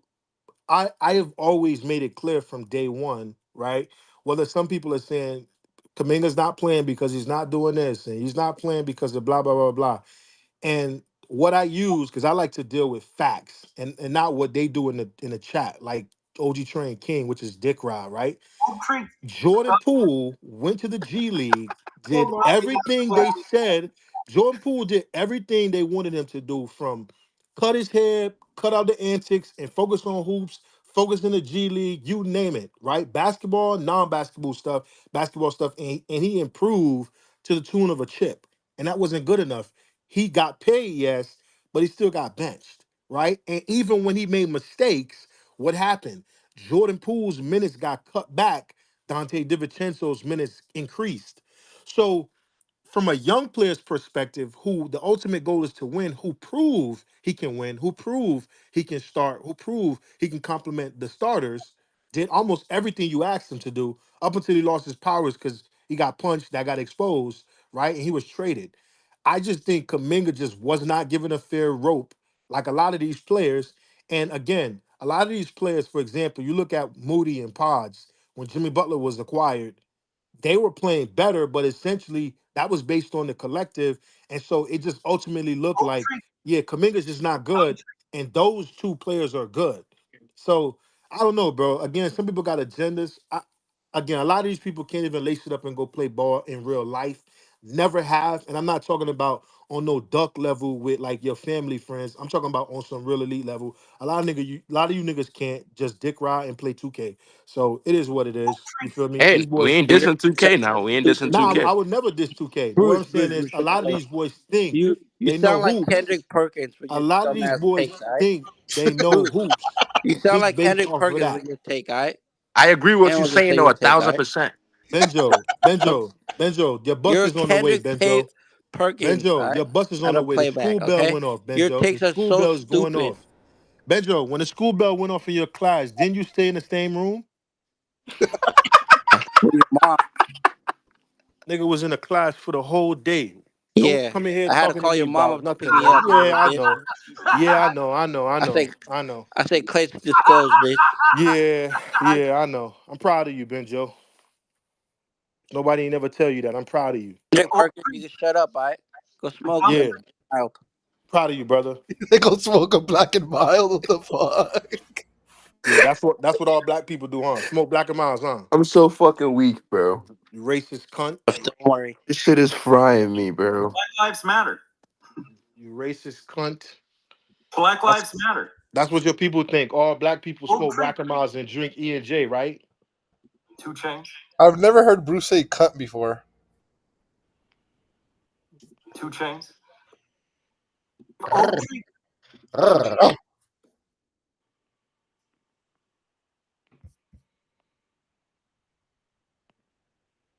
Stop whining like a Well, bitch. Irk, Like a woman. Irk, you about, fucking hate this. you about to clip that one. He Racist. always had that thing in his head. He just needed opportunity. Last year he didn't play because he was injured, and also Jimmy couldn't play. Jimmy came in, so they didn't have the opportunity to start, and they were in a playoff run anyway. The record was Urkel, is your family okay in Jamaica?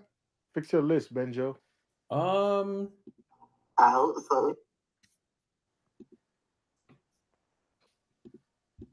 I hope so. Bruce, is your family okay in Jamaica? I mean, for the most part, in some parts of the island, it's like really bad right now. So some are Yeah. good, and others I ain't check in with yet. But I'll do that soon. Bruce's area probably shouldn't get hit that hard. You know what I'm saying?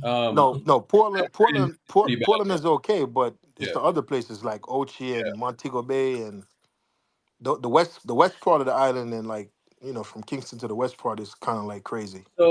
So I hit my stepmom up this morning, and she said that Clarendon is it was crazy. rain or whatever.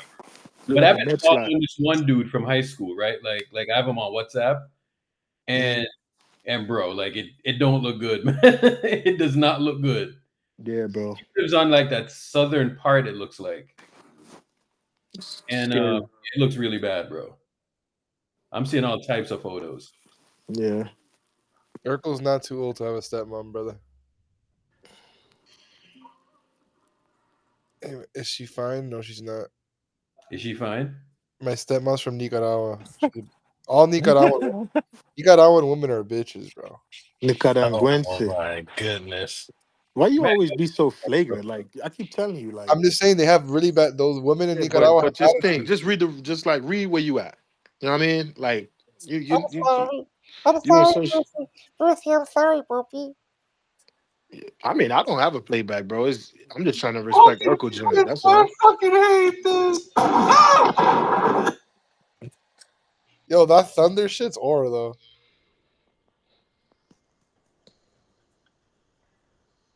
Yeah, I'm just looking at the updates, bro, and yeah, it looks diabolical. The hurricane has like touched down already, right? Yeah, yeah, How bad is the flooding? It depends on where. Like bro. In This Clarendon, it's it's not even a ridiculous. flooding, right? Because some parts are pretty mountainous or whatever. It's not that. But it's the winds, bro. Like you're talking about winds of like damn near 200 miles an hour. You know what I'm saying? Yeah, blowing down Fucking houses. crazy, bro. Yeah, 200 miles per hour. Are you Yeah, bro. serious? It's bad, man. Yeah, it's bad.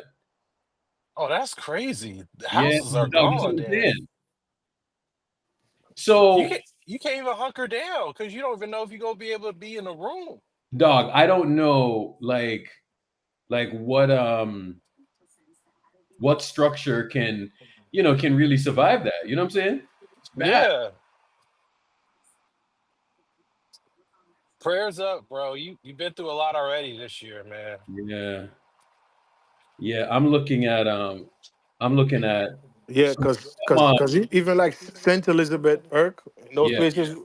those places look crazy right now, bro. I got like when I come off the phone, when I come off this right here, I got to go tap in and see what's good if I can get in contact with a Yeah, lot of bro, it people. looks bad, bro. It looks fucking bad. I'm not gonna lie, bro. So there's Oh this man.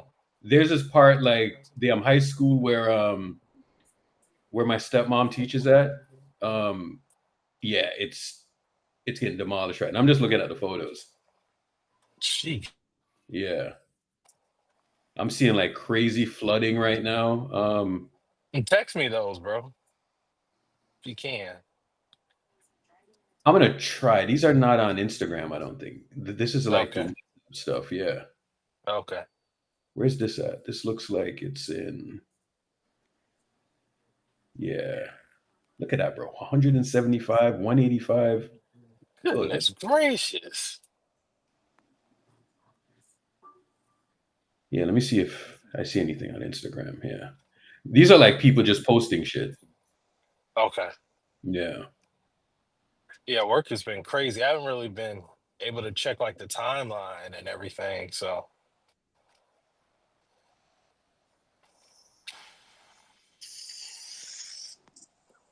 Look at this, bro. Good Lord. Holy shit. Yeah, I just looked at the same thing. Saint Elizabeth. Yeah, that's where my folks are from. Yeah, yeah. My grandmother's family is from there too. So my uncles and a few of my family are there though, but not much. oh wow. Yeah, not much. Most of them are here in the states, but it's Okay. like it's like a few people left there. Hey, Are they there now? Or they have they evacuated? Nah, they're our people's got pretty nice homes. You know what I mean? It's not like thank God for that. You know what I mean? So yo, Yeah. yeah, it's not Urkel, like zinc fences and stuff like that. It's like pretty secure. yo, Urkel. Yeah, yeah. Mm-hmm.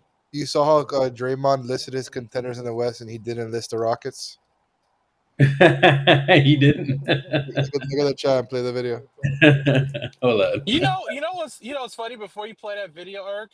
It's interesting to me how people care about biased media depending on who it comes from, but Bad. not ultimately. Well, Yeah. Draymond's clutch, so I believe him. I love him. Hey, hey, Eldot, you remember for years? You remember for Point years? taken. For years we've been talking about media plants and like targeted marketing. But what Yeah, it's happens all is being that exposed now. people don't care as long as it's the message that or it justifies my agenda. If that makes sense. Yeah, yeah, Right. I one love hundred Dray- percent. That's why Matt loves Draymond because I Matt is love Draymond. clutch. That's like Right. I know you do. The moment Draymond turns back into 2016 Draymond and curses LeBron, you won't like him anymore. He'll never do that. That's probably LeBron's. Now, I didn't say he will, but we don't know. Scottie Pippen and Michael Jordan. Nobody knew that Scottie Pippen and Michael Jordan would be Listen, this. you're getting Nope. worked up. You're getting worked up. Relax. Relax. But Bruce, Calma. We're just that having actually did dialogue. happen. Relax. That actually did happen this summer in an interview when Draymond was talking with Shaq about what happened in 2016. All the Brown fans were pissed. Yeah, but they know better that he and the king are still like best of friends. What Oh I'm yeah, talking Bruce. about, what I'm I know talking that. about is like Scottie Pippen and Jordan earned 6 titles. Nobody envisioned this to be their legacy 20, 30 years later. All right, Bruce. I'm saying from that point of view, Let if him be. Draymond Let was him to be best switch friend. like that, Let him be best friends. I'm okay. I don't care about that. What are you talking about? I But care the how thing is celebrities live their though, life. but the thing is, Batman. Bruce, real quick, man, it's gonna take a long time for that to change because the man calls Duke King in person. So I don't know Well, I how call King Solomon King. Who cares? it's different. His name is King as a screen name on him. If you see LeBron in person, you know his name is LeBron. You ain't gonna be calling the man a King. Yeah. What's up, King? I'm Yeah, definitely calling him. the only time I'm saying that is like, That's you so feel me? crazy to Like me, bro. like island talk or like New York talk, but No, he don't mean it fam, like that. He don't mean it like fam. that. You no, he don't. You know how Right, crazy it right. is. Yo, You know how Bruce. You know how crazy it is. Nah, he nah, mean it nah. like that, bro. Trust me.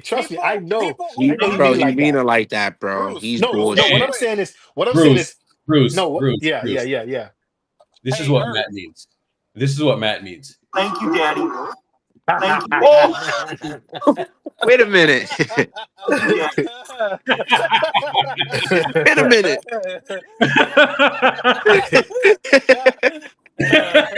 Yeah, like Yo, L. I know yo, it's hold on. Can you guys hold on? Can you guys play the video and stop picking on me? Thank you, Daddy.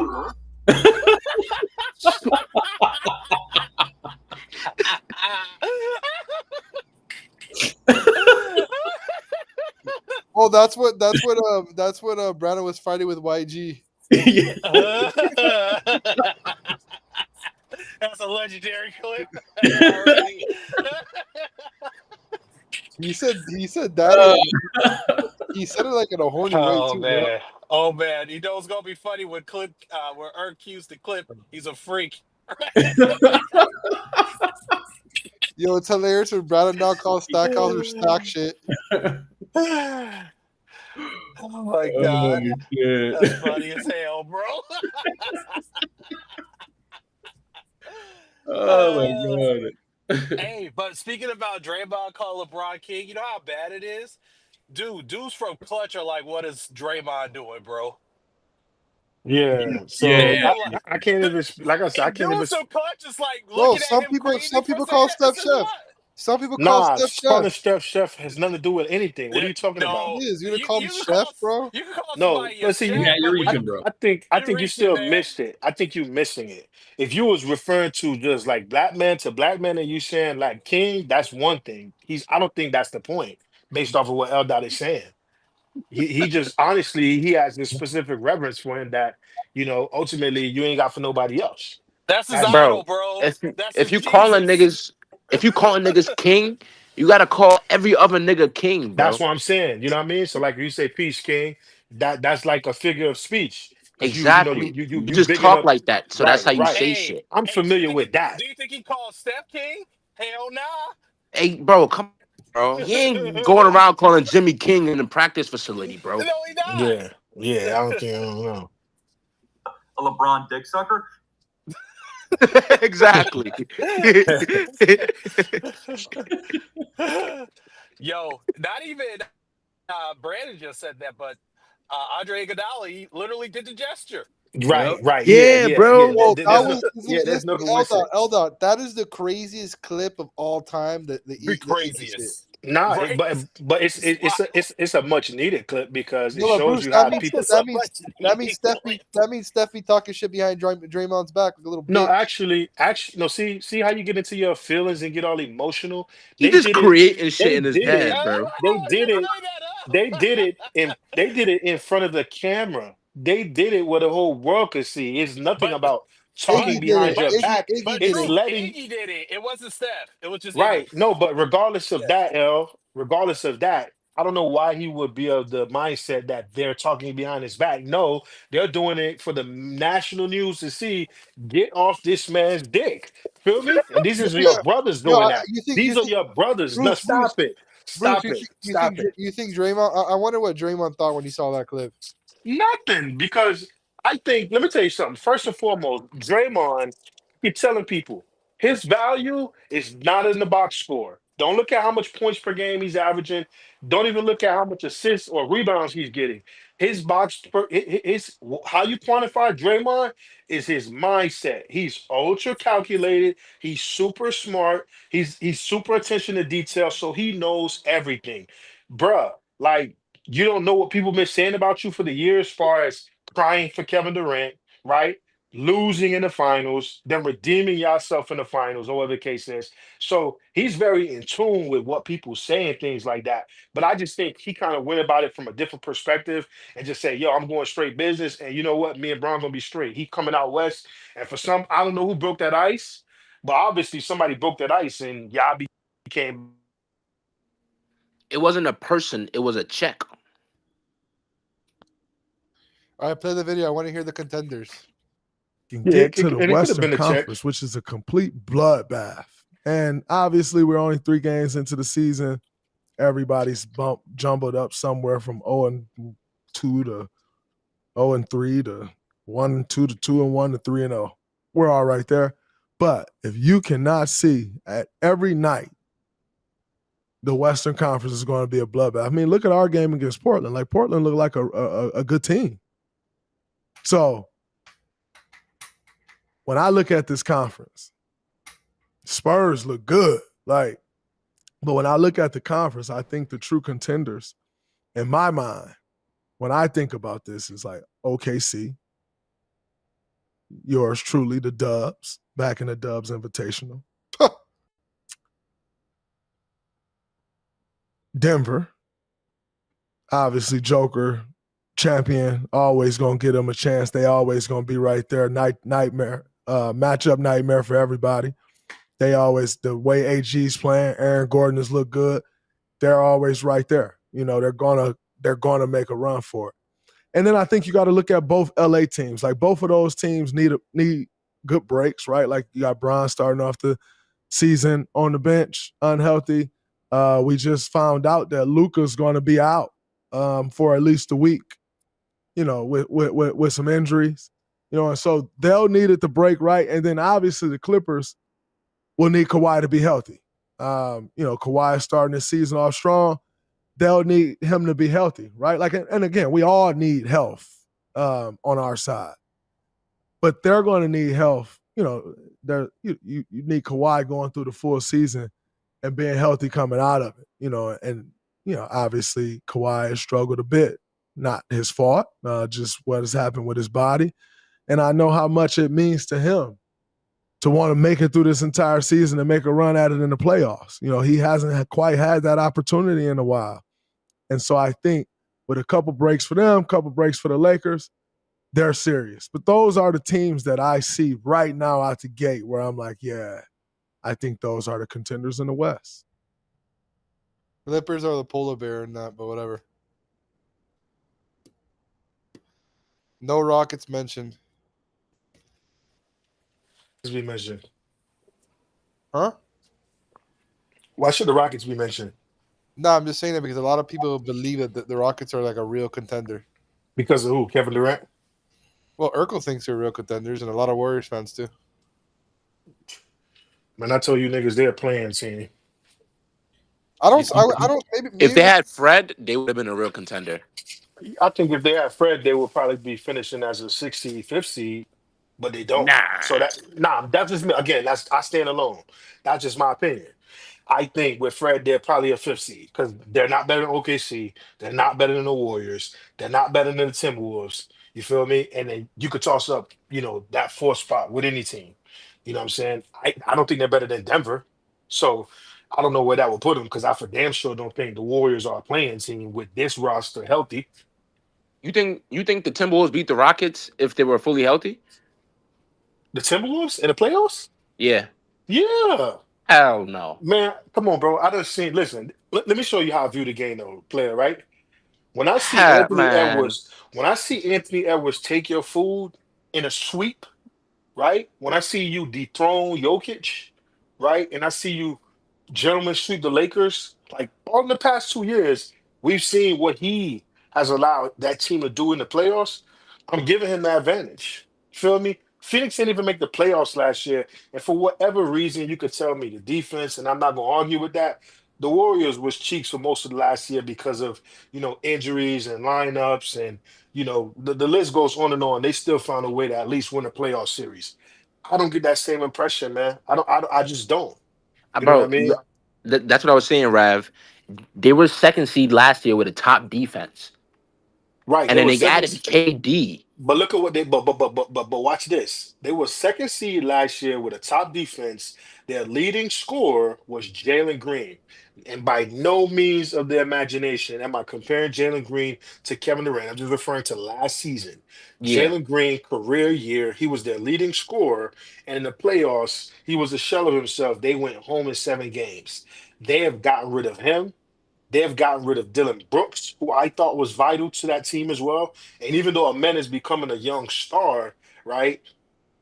I just don't see it. They don't have no true point guard, bro. Like if he's not running a point guard, who is it? Reed Shepard That's what I or was whatever. saying. That's why I Yeah. said fully healthy though, But because but but that's why I say fully healthy. At best, I'm giving them anywhere from 5th seed to 7th seed, and that's why I say playing. I don't think they're a top 14. They're not better than Denver. They're not better than Warriors. They're not better than OKC. You feel me? And then I you could think toss up. I think with them in Denver, I think it might just dead ass come down to the schedule and how the schedule is built for them, bro. Because if like depending on the matchups and which games Denver decides to rest and which games the Rockets decide to rest and all of that extra shit, like the records might be pretty similar. But like I think OKC and us, we're clearly better than those teams. Other than that, I think the Rockets are like top 3 to 4. And, I and think that last like year, it's either Denver or them. Like after that, and last year was such a weird season where like the Lakers was so high, but their net rating was so low. Houston was so high in the standings, but their offense was trash in the half court. You see, so it's like last year was so weird. The Warriors started off with like 12-3. You lose Melton, and then all of a sudden the team looks like a completely different team. And so it's hard to compare that. But Brandon Cash is asking you a question in the chat, bro. He said, "Who was better in the playoffs the past 2 years in the Minnesota Phoenix series, Durant or Edwards?" it was Edwards. He ain't like he put up some wild shit. I still Yeah, I play don't those know. clips every once in a while. I still think KD's a dog, bro. But I also believe, based off of my observations and watching KD, you're gonna I don't always think the get. head-to-head matchup matters that much, though. Yeah, I don't To think be it honest, matters. Yeah, I don't think it matters either. But head to head, I think KD is always going to be efficient and always put up great numbers, but I don't think it has the same impact, bro. And I think it's based on the others. If they had Dylan Brooks still on that team, and you have Fred VanVleet, Ahmed Thompson, Dylan Brooks, Kevin Durant, and then Alfred Sengun, and you sub him out and put Stephen Adams, I would say, yeah, I like that squad. That sounds like a top 14. But now you telling me Tari Eason and Jabari Smith and Stephen Adams, those niggas is about to save KD career? Nah, I don't see it. I don't think they save in his career, but I do think that because I don't think their defense is gonna take a dip. I think like Dylan Brooks is a very crucial part of their defense, obviously, but they have wings like for days, bro. Like they Yeah, have the but defense their and the wings are length and the limited though. athleticism to still be a top defense. And But then their wings are limited. offensively, obviously, I mean, what you mean they're limited? Like defensively or offensively? Like Tari Eason don't really have an offensive game. Like he's really like a young Jermichael Green, a young That's I agree. y- you know I think that's where Jabari. the struggles will come. I think the struggles is gonna come offensively because it's gonna be KD or die hoops, right? With a little bit of Sengun as well. Sengun can create, he can pass. So Right, it's he KD can. or Sengun, or I mean you're dead, right? So I understand that, but compared to Minnesota, I mean Houston has enough POAs or has enough on-ball defenders to give Ant a hard time or to give Ant at least a challenge for a full series, I believe. You got Amen Thompson, you got Tyree Eason, you got Josh.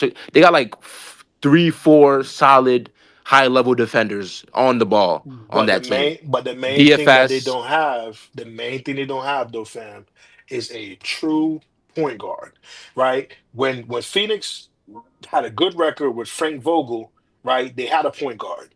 Then they got rid of him and said Devin Booker is a point guard now. And you could see Devin Booker naturally wants to score. And even though he's better now at creating sometimes for others, he's a natural scorer. So Phoenix struggled last year because the defense was kind of limited in a sense. Head to head. And they don't have a natural point guard. So if you're telling me that now you're going to have defense, have wings, but you're not going to have a natural point Okay, guard, let's see man to man. I just think for the war of attrition of the 82 Okay, let's games, see man to forget man. the playoffs. You got to focus on the regular season. If you don't have that true floor general to help you consistently, I think you're going to struggle. And if you've watched Houston, I've watched at least 3 of their games already.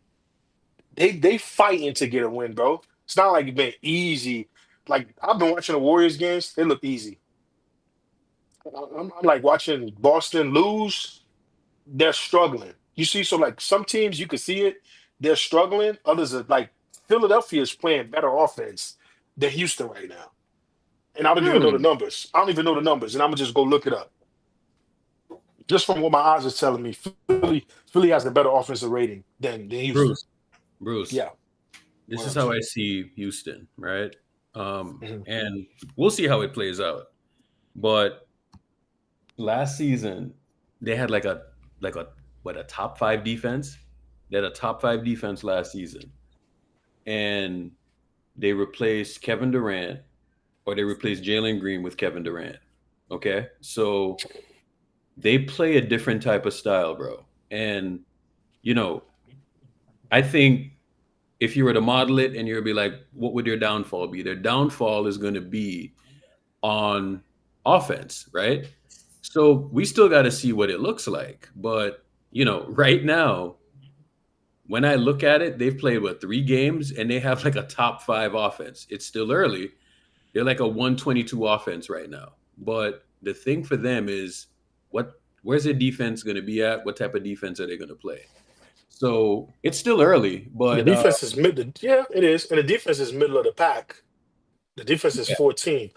But I And think their Philly is defense the number is one going to be pretty offense. good because I Just for the watched them in record. that OKC game, man, and they were looking bonkers. You know what I'm saying? So still got to see how it plays out. But that first game, I think they should have won that first game. Eric, let me ask you a question. You think those 2 big men are going to work when they play the Warriors? Yeah. No, we're gonna fry that, but not every team. So not every team has the ability to just go like space and pace and space. But sometimes teams do get janky and say, "Yo, Golden State just did this last night. It worked. We're gonna run the same thing again. They're gonna have to stop it." You know what I mean? And yeah, it is about personnel, but Eric, I'm not a believer that Jabari Smith, who was relegated to the bench, and Tyree Eason, you know what I mean? Unless you tell me Aman Thompson is just going to continue to morph into the Green Power Ranger, then okay, they have a chance. But if he doesn't morph into the Green Power Ranger and be their floor general and their on ball defender, I don't see it. I think people are underrating what they do. I like the Spurs so far better, and I'm not going to hold you, Eric. I like the Spurs so far better offensively, or as a team than Houston. Yeah, I mean, Wemby's going to win Depoy. You know what I'm saying? Like I think it's a given. If the only reason why he didn't win last year was because injury, right? He had the blood clot. Injury. Yeah. Bro, it was his award. Matter of fact, he might win MVP. Like you look at them, they got the number one defense right now, number 6 offense. Yeah. You know what I mean? So if you telling me I'm talking about a team right now, I'm taking the Spurs over a lot of these teams out west. If the Rockets need a PG, we got Pods. Wemby is doing 31 points, 14 rebounds, and 5 blocks a game, bro. Yeah, it's ridiculous. That is like, when was the last 2K time numbers. somebody do 5 blocks a game? Like 4 or 5 blocks a game. 14 rebounds, 31. Bro, he's about to put up numbers that we really haven't seen. You know what I'm saying? And Yeah, he's gonna get better, bro. What the fuck? yeah. This shit is like it doesn't end here, bro. Oh Yeah, my days. and the thing about it is, De'Aaron Fox is not even playing, right? And there's a few other pieces. I think there's one more piece that's not playing actually too. So like, bro, like to be honest, they can consolidate their roster and even get another name, and add to what they already have right now. So there's no telling what Yeah. Spurs really want to do. Didn't they just extend De'Aaron Fox? I think when I think They they gave him a whole extended lot of him. money. Let me see what they did. Yeah, they gave him a whole lot of money this summer, I think. Yeah, 257. Yeah, Damn.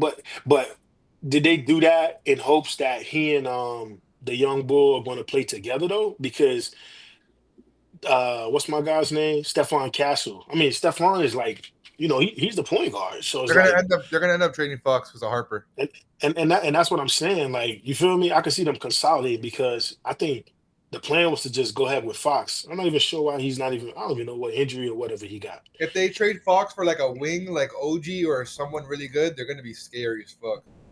I agree. I can see them doing that. Yo, Bruce, and Gigi. What up, Pedro?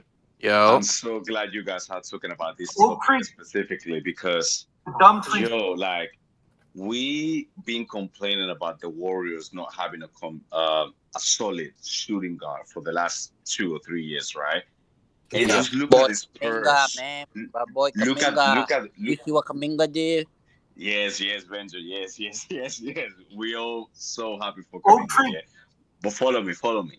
My point is, look at the guards that the Spurs has. Like they have Castle, they have Vassell, yeah. Mm-hmm. They have Harper, they have Keldon Johnson, and they have Aaron Fox. Don't you guys think that the Warriors should try to get one of those guys because they're not going to all play, and they're all quality shooting guards? I personally think for one, I think if they're trading De'Aaron Fox, I don't think it will be to the Warriors. Me personally, and then Devin Vassell, I want to say he's making $27 million. So all the other boys are on young deals, so they would want to move him, which would give them super flexibility and getting another true superstar to put next to Victor. Based on how he's playing, you have to put somebody next to them to shore up that team, right? Whether that's another player moving another player like Vassell, Harrison Barnes, Fox, whatever you got to do. Who do you think is better, Bruce, between Fox, Vassell, Castle, and Harper? Fox. Well, I think Fox is better because he has the better resume, but I think based off of the flashes I've seen from Stephon Castle, he's gonna be that next guy No. quickly. Oh my gosh, Bruce. I'm actually hurt. I thought you was gonna say Dylan Harper. No. Harper is crazy. What I'm saying is, I'm talking about. See, I didn't even mention Harper. Yeah, Harper is different, but He might be one of those niggas. Yeah, I haven't really because they got to come off the bench, so I probably got to pay a little bit more attention to him. So, yeah, I could see that. But Bro, and if anything, I think they like. Johnson. I think they like Harper and they like Castle, but I think they would rather move off from Vassell. I think Vassell's being showcased to be traded, to be honest. And I think that whether it's Keldon, Harrison Barnes, Vassell, I think they would rather get off from those dudes and get a big name back. Who do you guys think is the more Warriors like type of player out of those four? I would say Carter Bryant, but they're not letting go of Carter Bryant. Carter Bryant is go dude, man. Vassell. He's nasty. Yeah, but I think Vassell. I think Vassell is two-way, bro. Yeah, I say Vassell, and I've always said this straight out the gate, because he's in his first system, similar offense. He does the relocation things that Clay did, not at the great elite level, and plus he's not necessarily, playing with a Steph Curry to get that gravity created for him, even though Wemby is creating a lot of gravity. So he's starting off this year having a really good year. But yeah, size, he could play above the rim, he could defend, you know what I mean? So yeah, I think him. I would say Keldon Johnson, but he likes to play at the rim, and we know how that go around this team, man. No, but Keldon Johnson's a good shooter too. He is just like That's what I'm saying. He's like we need to take a shooting guard out of the Spurs. Is what I'm trying to say, basically. Yeah, but Keldon because is like Keldon is like another Swiss Army knife. I don't think the Warriors would want him on the team. I think if you could get him cheap, you would get him. But I don't see the Warriors wanting him. I think if the Warriors are getting something, it's gonna have to make sense. But I don't know. I don't know that the Spurs will make a trade with the Warriors though. Yeah, that's what I'm Why saying. I not? don't know if they fuck with us like that. Yeah, I don't see it. But yeah, Vassell is nice though. Vassell is so nice, but I feel like Castle is it's kind of like snatching his change, bro. Yeah, yeah, and To that's be yeah. fair, I think that's what they want though. 'Cause like I but said, then Castle's like not. Harper is looking like a dude too. Like this is crazy. Yeah, yeah. Harper Harper's. Harper's a guy. Harper is I one of just those don't know if guys. I just don't know if they intend for him to start now, or if they're going to consolidate the roster, then have him start, right? Or just have him come off the bench for the year. We really just don't know what they really want to do, and that's the biggest question when it comes to the Spurs. And I think it's a little bit weird, like what the Spurs are doing with like all their point guards and all of that shit. Because They like have too based many on point guards and shooting guards. exactly, and based on Wemby's timeline and based on everybody else's timeline, I don't know if they're gonna necessarily find a star who's a guard who they can put next to Wemby and they can trade for right now. Like who's a Let's guard let's let's be Well, the honest, thing with Gigi. Wemby though, Like dog, is I Gigi, think Wemby Gigi. has at that special. age Wemby though? has You a got to think special about it. timeline, bro. Let's be Like No, but honest, Gigi. here's what I Wemby could win think. now. Here's Wemby could win right My now. He's opinion, here, that my good. here's I opinion, do here's what think I he could. think. Here's what my I think the opinion Spurs is need. the Spurs realistically should have taken Knipple because he's like, like a 3 or 4 good shooter. But they took Harper just based on the hype and based on the fact that he was the number 2. Here's what Okay, I think. Because Harper's nice, man. Harper's nice. that's what I'm Dylan But saying. Harper's too here's Yeah, what I nice. Dylan think the Harper's good. Spurs need. There's a lot of I, good talent out of that draft. I don't think there's going I, to be one superstar. Maybe I I, mean I guess I Flag think maybe will hit I it, think but the I don't know. Spurs. So I'm not gonna hold you, Brandon. Flag is You not even usually looking like the number 1, bro. Like Edgecombe Pedro. is So yeah, yeah. Brandon usually cooks himself, especially when he starts I talking think Flag's going to football. be a star, but I don't Especially know about like especially when he starts superstar. talking like football and like Josh Allen and Patrick Mahomes. Brandon Katz usually cooks himself, but he just Yeah, actually made a good point. He said the Spurs need a player like Jalen Brown, and I've been saying this, and I'm gonna say it in playback because I've tweeted it, but that's I've true. been saying this for a while. This year, if the Celtics continue to keep putting these performances out there. Of course, if they can end up in the lottery, that'll be great for the Celtics. But they're going to trade Jalen Brown. And while he's making so much money, if you get a lottery pick, that's like icing on the cake when Tatum comes back. You could kind of do what you did a couple years ago, as far as in getting a whole bunch of assets and building up a strong Celtics team, or you just getting a whole bunch of assets even without said lottery or whatever lottery team trades you for it. But the Yeah. Spurs, I could see that Jalen Brown and the Spurs that could help them in a sense. I think he would be hella good for them boys if that was JK to on the happen. Spurs will be crazy. Yeah, yeah. Yeah. I need JK to maximize in the Bay first before he go to the It just Spurs. Facts. sucks to blow that core up though, dog, because that was a special. They did look like they were going to run the league. Who the Celtics? Who? The Celtics? Did somebody kick dude? Somebody kick him. Or did he bounce?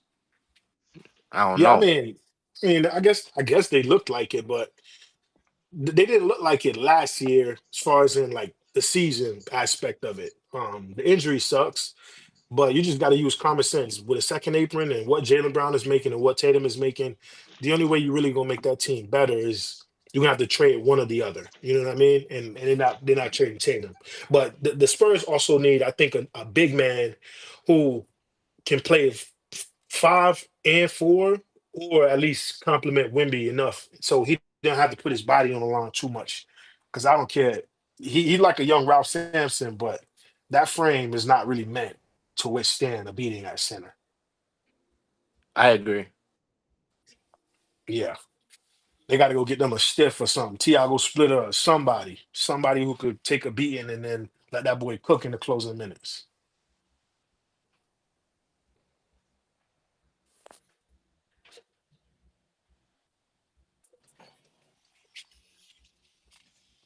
Hey I think Bruce, we yo, need to what up? What buy up? in the Spurs sweepstakes. I'm gonna say you can get on that red meat. That red meat diet is that Republican diet is Good red meat. That's not a problem. that's not a problem. Urkel, Urkel, you're not doing a game rewatch? Probably not today. I thought you was. Oh, okay. No, that's fine. And the thing about the Probably we rewatch can is we that can save it for tomorrow. We can save the it for thing about the tomorrow instead of rewatch him is that I posting. have to disconnect YouTube because if I try to rewatch the game, they Oh will yeah. definitely flag it on YouTube. So, Yeah. I forgot. Yeah, so To be honest, I need to like tonight disconnect is YouTube. the biggest game Yeah. versus the Clippers. Tonight's going to be massive. Yeah. Tonight is a real indicator. Yeah, So because that team has just beaten our asses like all. Matter of fact, probably like the last, I would say, 2 seasons. They're just like a pesky team. And Ty Lue usually throws Some of the his step. So no, but some of the yeah, players that gave I think the problems, last I think the last time we won the Clippers convincingly was when the last time we won the title in the 2021-22 season. yeah, but Pedro, some of the guys who gave the Warriors problems, right? They're not really there on that team no more. Amir Kafi, Terrence Mann, right? Chris Dunn is there, Norman but Powell. Norman Powell was given fits because he had a career year from the scoring last Yes. year. Shout out to the Jamaican, Yes. right? But from one, I don't think they have that same. Kawhi's turned it up a notch. So he turned into cyborg anytime he plays the Warriors anyway. But just from a defensive being a pest kind of mindset, they don't have too much of those guys no more. So Yeah, that's true. But I do think we need to start the big lineup though. And when I say the big lineup, ideally I would love to see Steph, Moody at the 2, JK at the 3, Jimmy at the 4, and Draymond at the 5. That's the lineup that I would love to, Steve Kerr to wait, start. Pedro, And yes, sorry. you gotta say pods because if you don't say pods, they're gonna say you racist. Oh shit. We'll treat Tom Tree said it was casual.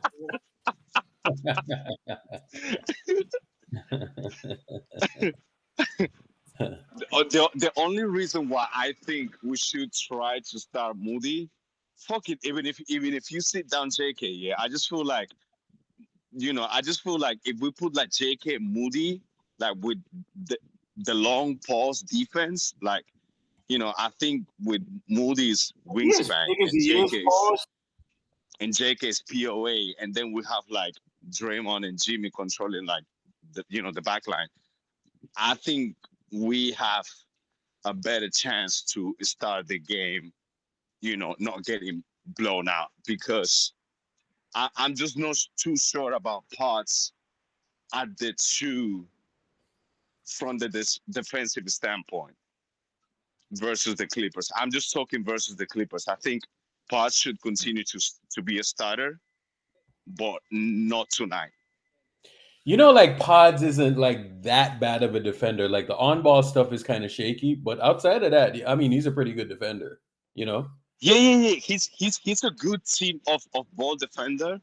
I think that the issue is when he gets beat versus bigger athletes, basically. So that's why I was thinking like maybe for tonight we can put Moody because he's long enough pause. He has like a 7.1 wingspan. Like just to try it. Yeah, exactly. Like the gap is not that big with Moody.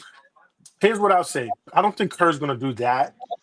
But what I will say and what I will give Kerr credit for this season is that if a guy hasn't had it going so far, he hasn't forced the issue. So that's GP2. That's Trace Jackson Davis. That's Quentin Post. And that's also been Pods a few games. So it's okay. Start Pods. Hopefully you get the same punch you did yesterday. And hopefully it remains consistent.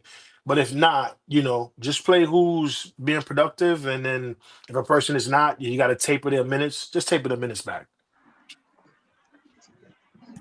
Yeah. You know what? I agree with you, Bruce. Like, I feel like one of the things that we complained last season is the fact that we didn't have enough consistency with the starting 5, So I feel like if we find a solid starting five that is working, like let's just stick to it. I think that's the best thing to do. Yeah, I agree. Yeah, Orko, I've been asking, what the hell is this video? Please, can you play it? My track record so clean, they couldn't wait to just bash me. I must be getting too flashy. Y'all shouldn't have let the world gas me. It's too late, cause I'm here to stay, and these girls know that I'm nasty. I sent her back to her boyfriend with my handprint on her ass cheek. City talking, we taking notes. Tell him all to keep making posts. Wish he could, but he can't get close. OG so proud of me that he choking up while he making toast. I'm the type that you can't control. Said I would, then I made it so. I don't clear up rumors. Where's y'all sense of humor? I'm done.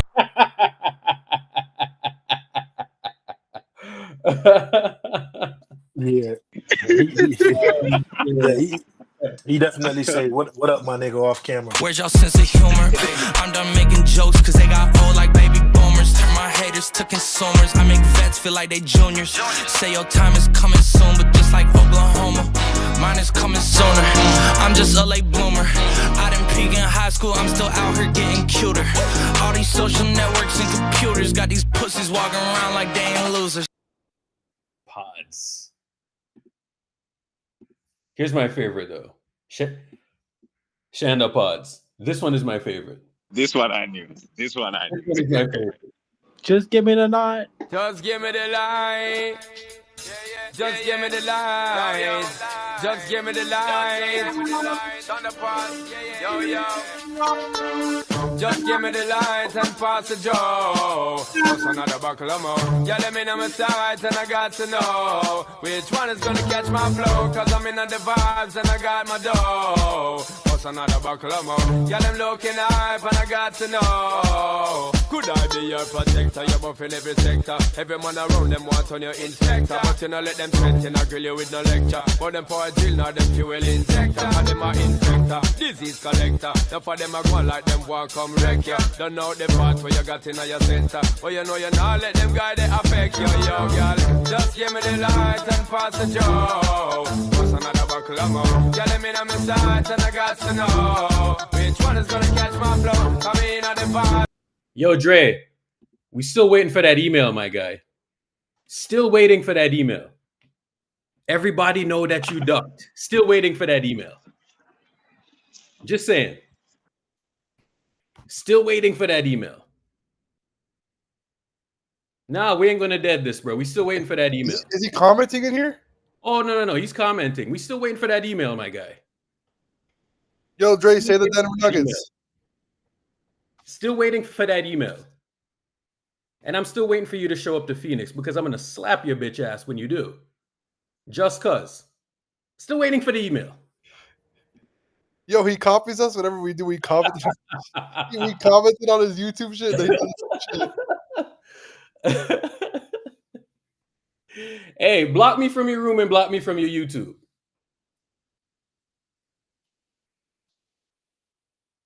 Nah, we still on that energy, bro. We still on that energy. No little dweeby kid is going to talk to me that way and think I'm just going to dead that. Nah, that's not going to happen. Was running like a fucking track star in Chicago. Oh, Urkel, I'm really sorry for what I said. I'm really sorry. Got here. I'm really sorry for what I said. I didn't mean it. I heard his bitch ass on the phone. So fucking annoying, bro. Ugh.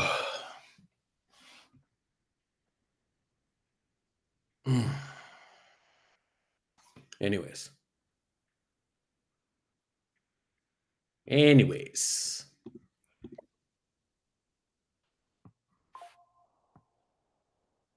No. 1, 2, 3, 4, 5 of them. Situation getting. We're gonna win. So again, people were wrong about JK, right? People were wrong about JK, and now this is another measuring stick thing tonight that we got. We got the measuring stick tonight, so JK is gonna be fine.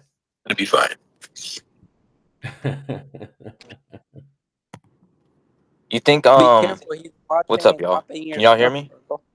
Yeah. Urkel, be careful. He's Do you listening. think they go back to that big lineup to CJ, what start, up? or do you think they go small again and then bring Horford off the bench? You know, that's going to be interesting. That's going to be the question of the game is like, do they start small? Knowing that there is like a Zubac problem, that should be interesting tonight. Because on one hand, right, here's the dilemma. I know Steve's probably going to want to, you know, give Pod some kind of momentum because he had a good game. But then on the other hand, it's like I feel Hey, like, Moody also had a good game. well, yeah, but hear me out because Pod's a starter. Um, but the other problem with that is, right, we could put Horford up against Zubac, and I feel like Post in the second unit will be fine against Brook Lopez, or at least somewhat fine. I think the Zubac thing is a bigger problem. And then going big also allows us to put JK up on Harden or even Kawhi. Whereas like with the Pods unit, I'm not sure who I'd have him guard, even though I think he'll hold up, but I just, you know what I mean? I think the question marks are bigger if we go small because you're risking putting Draymond in foul trouble too. And your point of attack is going to be different. Versus if you put JK there, now you're guaranteed to burn like 8. Damn, your mic is loud, Bleacher Dave. Oh, You're guaranteed to burn like 10 seconds on the shot clock because Harden's gonna be trying to set up a ball screen the whole time. Yo, what the fuck is Dre saying in the chat, bro? to be as big as he is, pause. You will get what you deserve going after little girls. Oh man, Man, if he y'all don't go do the give a fuck. drama thing, I'm gonna just catch y'all later. Yo, Dre, you can easily It's show up starting like again. you said you would. Just show up like you said you would, my guy. That's all you got to do, bro. And don't run this time. Don't run this time. Show up like you said you would. You spared me? Oh my God, here he goes again. All right. Is Are we is doing this this is again, this Matt? a real account? Is Look, this a real Urkel, account? Are we doing this again? Benjo, come on stage and spotlight him. Benjo, come Is on this a stage real real quick. account? Hold up. Are we doing this again? Not again, Urkel. Is That this a that real could be a account? fake. That could be a fake account trolling you. Yeah, Where's, There's yeah. no what's, way we're that's doing this YouTube. again. That's Dre Wait, 100%. wait. What if it's That's, There's Baba? no What way if we're Baba's doing this controlling again. that that's account? Dre 100%. That's Dre There's 100%. no way we're doing this again. It's Baba, Look at bro. Matt Somebody go on Instagram. YouTube and check if it's the real account. You Yo, have to Matt, you have to Matt, show do up you this think it's time. the real account? Hold on. yes, it is. 100%. Hold up. Name the time and place because you're showing up this time. Show up this time. Show up this time. Show up this time. You're showing up this time.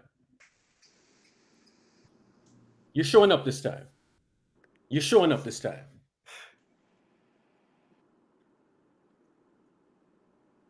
You're showing up this time. He got mad at the Benjo profile picture, I'm telling you. Oh man, He said bro. he said control your people before that, Urkel. So Oh, you because of Benjo, bro. This is because of good. Benjo. Good shit, Benji. Jesus Bro, I Christ. just wanted to talk basketball, man. Anyways, you're right, bro. Yes, CJ, you were saying? No, I was just saying that I think that going big is probably better because we don't want to get Draymond in foul trouble. I And I agree. think putting JK as the point of attack guy with all of them in the back line, what it's gonna cause is they're gonna spend like 10 plus seconds every possession just trying to get a ball screen. You know, just to get them off or just to get into their offense. So I just having don't think What Horford he is come going to up, start big, so bro. CJ, what do you think it should be like the starting lineup? the big one. Can you name it? CJ, the thing is, I don't do that only because like he doesn't want like he doesn't want to rest Draymond and Al at the same time because then we don't really have a big lineup if we do that You because would both you are would play okay, so here's the rotation, right? You would do the big lineup, Steph, Jimmy, JK, Draymond, Horford, right? And then the early subs, you would pull out Horford and Jimmy, and then you bring in Post and like either Buddy or Moody. You bring in Moody. Yeah, you just start staggering. And then when Steph comes out, Pods comes in, et cetera, et cetera. You know, I just JK don't will feel like also they come would out start both of them. when Jimmy comes back in. I think if they do start it, it'll only be for like the first 3 or 4 minutes, and then Horford will come out. Wait, CJ, can I ask you a question? What up? What up? Do we go jumbo because we can't run them off the floor? We go jumbo because we want to take away Zubac, and we also want to take away the pick and roll game with Harden and Zubac. Right. It also And also, it's puts just a us in a better position defensive to lineup. I mean, Right. yeah, But yeah. yeah, we got more switchable bodies with that pick and roll. I don't think they're equipped to make us pay on the perimeter, because we'll be a little bit less mobile on the perimeter between Draymond and Horford, mostly Horford. But I like the idea of putting Horford on Zubac because now Draymond can roam as like the if backline help guy. the Clippers' regular starting lineup is Kawhi, Derek Jones, Bogdan, James, and Zubac. Yeah, That's because not that bad of a Beal lineup. Beal is out, right? I think Beal had a back injury. Either way, he wasn't really a starter. Yeah, but they promised him a Who's the starting role to four? get him there. Why doesn't They John prob Collins start? because they don't want Kawhi playing the three. He can't be running around the perimeter and What, guarding he's playing guys. the two, But then or he's playing the four? Collins is a 4 or 5 in today's league. So they So put they're Derrick playing Jones in Derek there. Jones at the three. Yeah, Okay. yeah. And it's like they could Derek Jones, also has he been start shooting Dunn. though? Yeah, I know Collins isn't starting, Brandon. I was explaining why he wasn't starting. Chris Dunn is starting today. That's what I was literally about to say, because they need somebody to chase Steph around. If they try to start Bogdanovich, bro, Steph is gonna drop 40 on him. And I mean, I know Dunn can do a pretty good job on it. I think Steph's gonna have a big night regardless, because he coasted last Steph's night. gonna have like 30 plus regardless. Dunn plays less than 25 minutes a game. Oh my God, Urkel, guess what? People are leaking that Darvin Ham might have been involved in the betting scandal for games. Is that like a real thing? It's a real. The guy who's been leaking everything tweeted Ham, and if that's the truth, it makes no sense because his fat blubby fuck would never call timeouts and was an atrocity of a coach. It would make complete sense. How many games did the Lakers win last year? 50. How many games did they win the prior year? But remember, we won 50 games with no center in the midseason trade, and Luka and No, AD. I didn't ask you that. How many games did you win last year? How many games did you win the I think prior we year? won 50 last year, like 48 the year before. All right. So a 2-win improvement? Yeah, but there was way more things we had to go through last year. So you had a 2-win improvement. 2-win improvement, but we had no AD, no Luka for a long stretch of games, a midseason change that completely changed the fabric of how we played basketball. Brother, it was a 6-game stretch. What do you mean long stretch of games? And we had an incomplete roster last year. We had DFS running the center half of the year.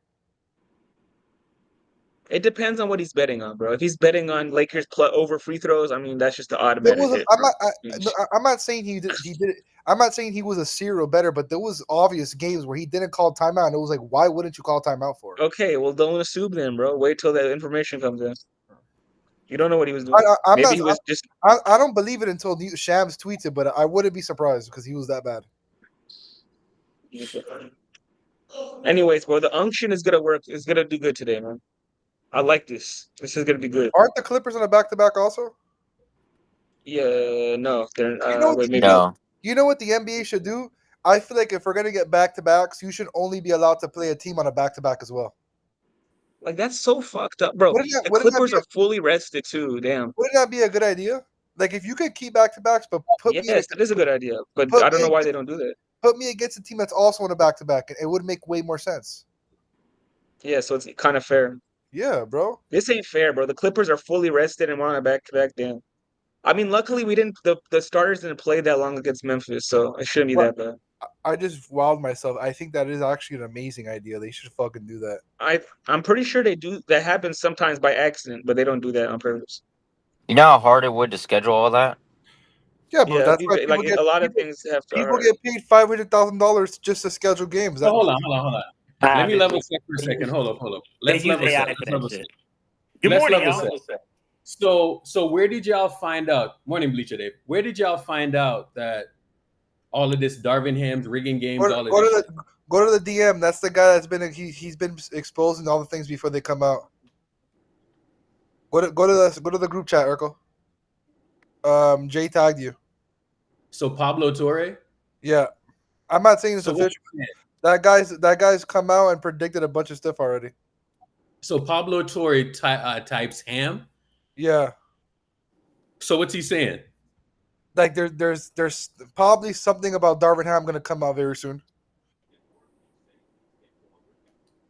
Remember, there were 30 people in the betting scandal that were redacted that they haven't exposed yet. 30 people. So you're saying that Darvin Ham won 48 games with the Lakers? Let me double check. Hold on. I don't want How many wins did y'all get? I'm curious.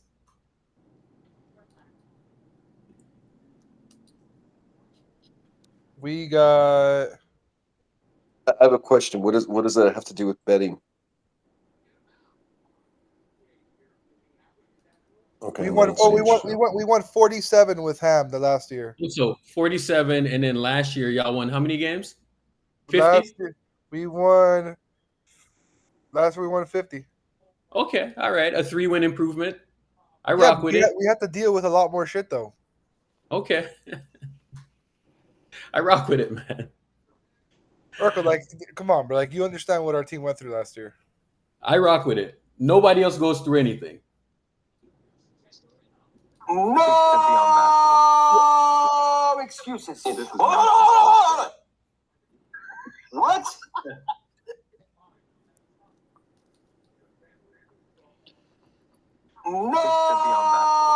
No excuses.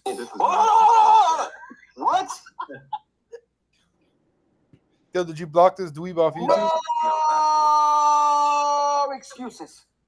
Oh, I just had a question. Go ahead, Jay.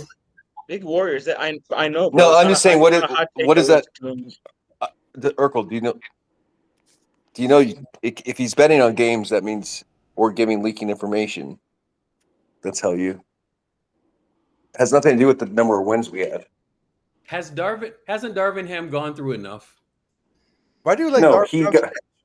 it should have been 2 inches to the right, but it didn't work out well. But that's not the point. What? 2 inches to the. What does that mean? Never mind. You don't get the Big Warriors got the joke. Big Warriors. No excuses.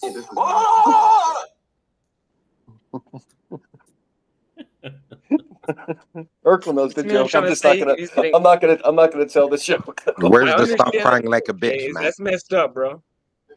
He's a freak. But anyway, I think it's funny. It makes total sense with the dumbass lineups he was playing that year. Listen. So you're saying that Darvin Ham did that intentionally? Very possible. Urkel, let's not speculate on something that we know is not true. Let's. I don't know anything, bro. So Pablo just says Ham, right? So And everybody knows who that is.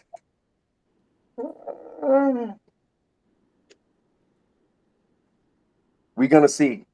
Oh. Anyway, I'm out of here, man. I'm not gonna listen to this garbage. All right, bye.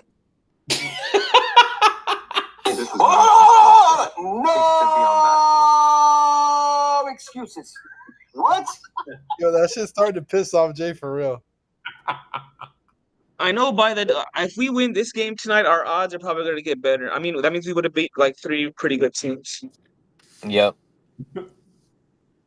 I really want to play the Rockets. I want to see how we match up with the new Rockets. The Rockets got a lot of stuff they need to figure out. Yeah, the Rockets don't look that great though, offensively at least. You're gonna be good.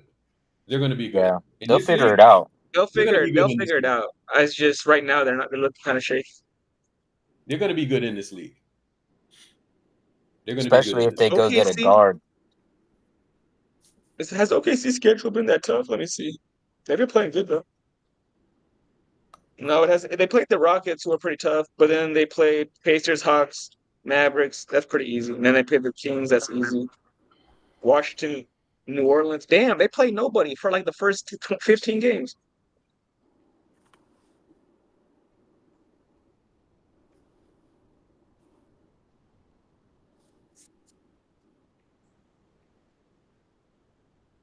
Sir, who's not easy? The Sixers? Who? Pacers? Pacers are 0-3, bro. I mean, they lost to the Grizzlies, bro. I don't know how good they are. They can put up a fight with their offense, but they're not that good right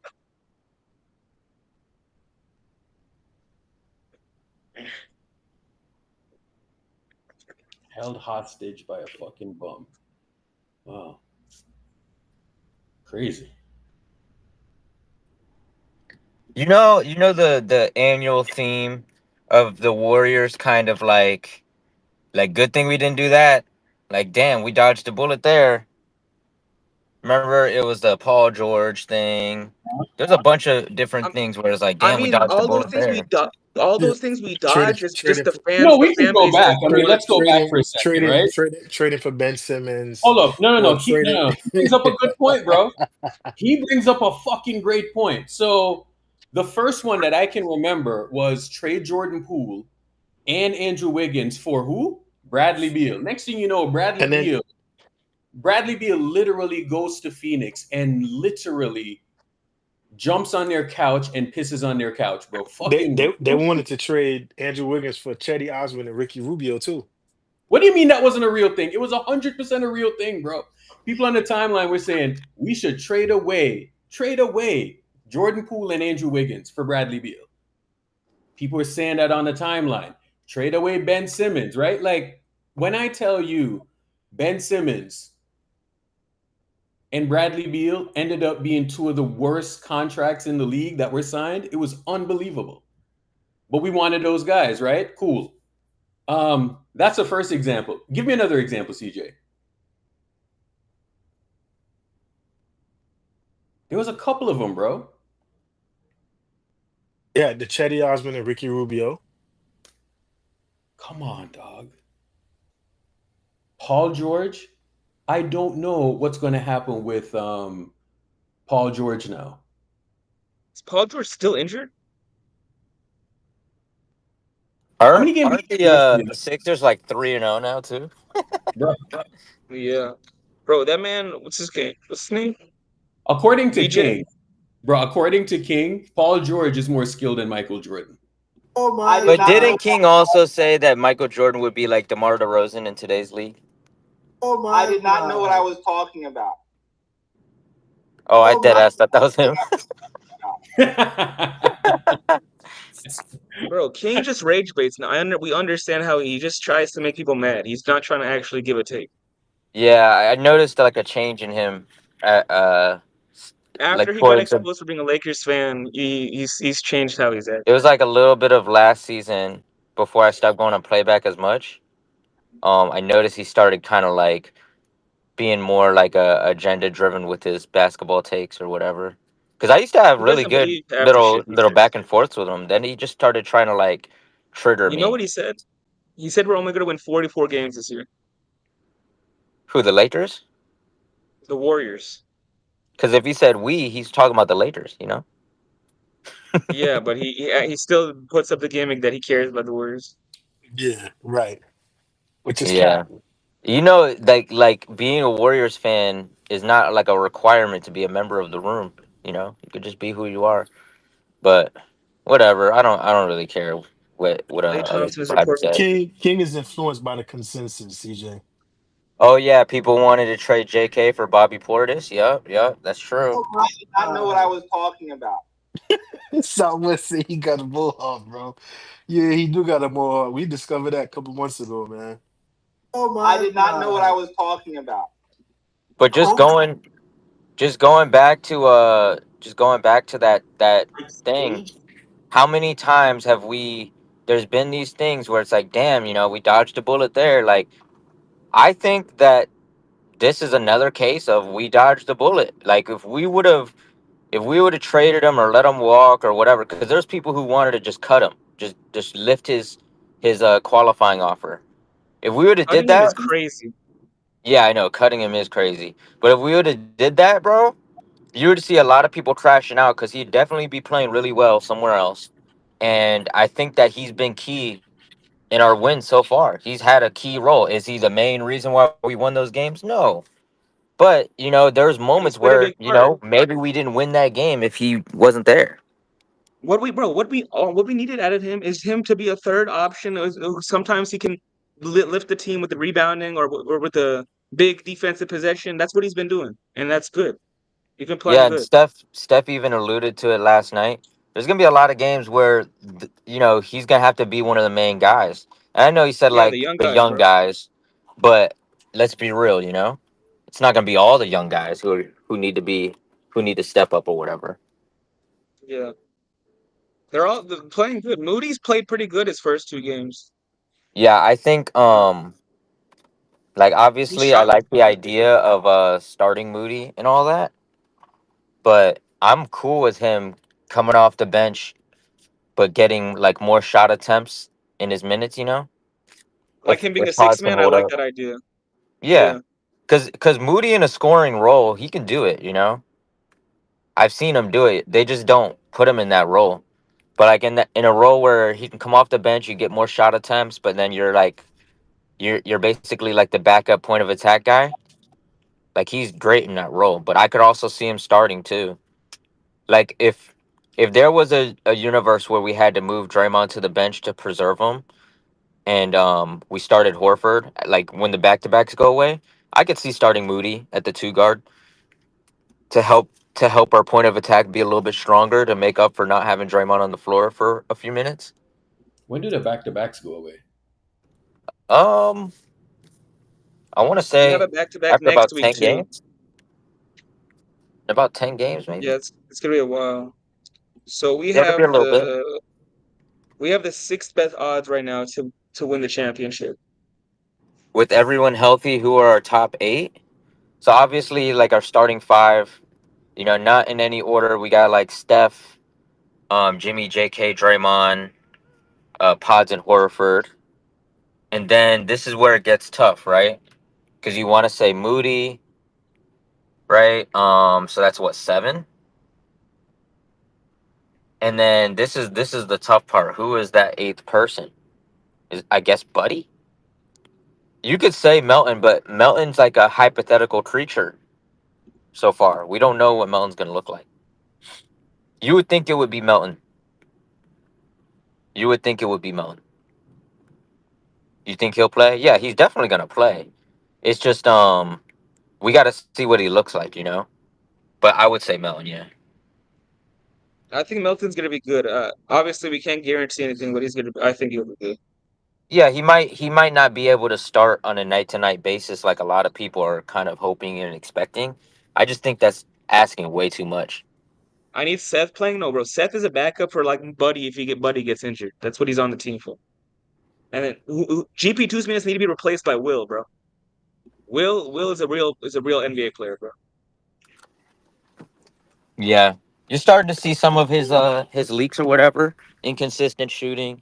He might be a rhythm guy though. He might need consistent minutes to be able to I mean, I don't think he shoots enough shoot. shots for us to say he's not like a Yeah, consistent yeah, shooter. that's what I'm saying. I think he might be a rhythm guy. Think But his he finishing needs is good. consistent His minutes. defense is one. His defense, I think is top three in the team. I'm not gonna lie, but top four maybe. Top four. But his defense very good. Yeah, I think he's a really good team defender in particular. Top four? No. You have four defenders on the team better than him? I mean, let's see. We got Draymond's J.K., better than him. Draymond, Jimmy. Moody's not a better. I don't think Moody's a better defender for us. I don't know. That's tough because I think Moody does a lot of really good things. Moody does a lot of good things though, but I don't think it's not even a slight on Moody. I just think Will is a lot more. I think he's a lot more active defensively, but maybe because he doesn't get a lot of minutes, so maybe he's just hungry. Brandon, I think that the double big lineup and the spacing, blah blah blah, would affect Jimmy more than it would affect J.K.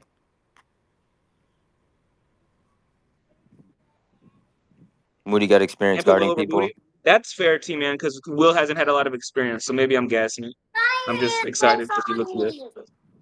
Yeah, I think Moody's still ahead of Oh, you got it off? Okay. I think Moody's still ahead of Will at the moment. But That's fair. GP2, that shit's dead. He's better than GP2. That's for sure. I don't care about. I'm probably guessing it with top 4 defender, but he's better than GP2. He needs to play over GP2. Yeah, recency bias can be a motherfucker.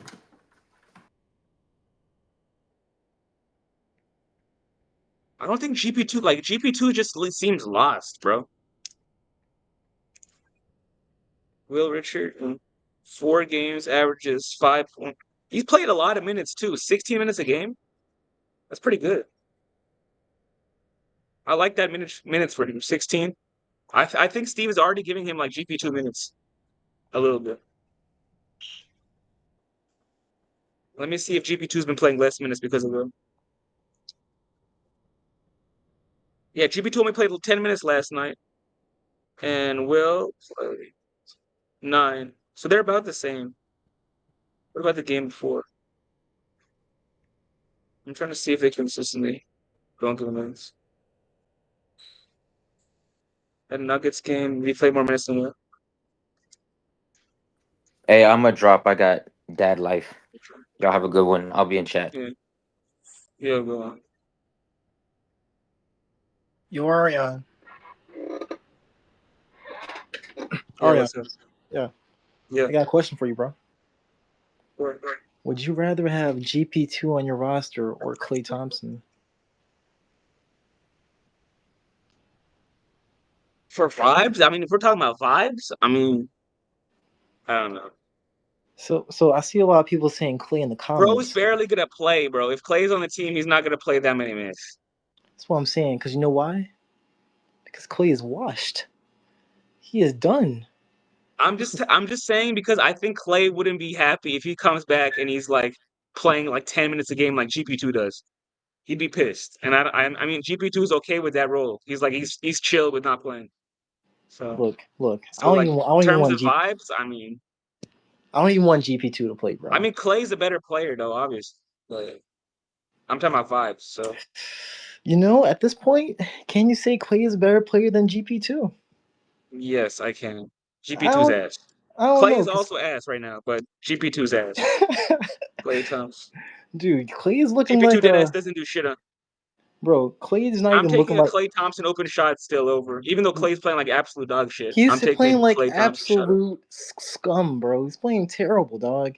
This nigga Yeah, is bro. pipe. Clay is This ass. nigga is It's the piping that Clay is Megan. ass. dumbass. This nigga's I'm not even trying to, bro. Clay is not playing good, but I'm still taking that over GP2 in terms of a player. But in terms of vibes on the team, I'm not taking Clay over GP2. If somebody's not going to play and they're going to be on the bench, I want GP2 on the bench hyping the team up. I don't want Klay Thompson sitting on the bench moping. I don't need that because he's not playing. So that's the only difference in terms of Clay the better player, but I take in GP2's personality. That's kind of what GP2 is on the team for, though. Vibes.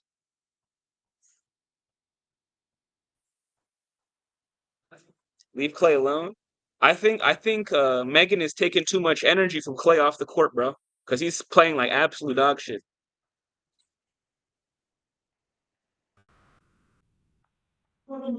Megan making him a little bit too happy, bro.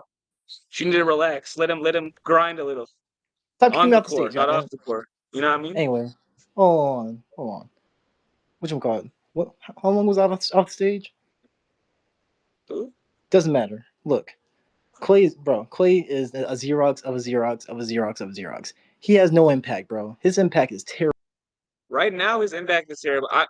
Listen, bro. Clay, he's obviously not the same player he is anymore, bro. It is what it is. He's just old, and he has injuries, and he's not the same player. Whoa, did I just hear? Shit happens. Did I just hear Clay's old? He's old as hell, and that's the type. It's not the same no more. Bro. Yes, you're right. You're right, Ariane. Clay is old, bro. Clay is very old, and Clay needs to hang it up, bro. I hope he. I mean, that's for him to decide. I don't want him to like force himself to play because I don't know. Bro, Ariane.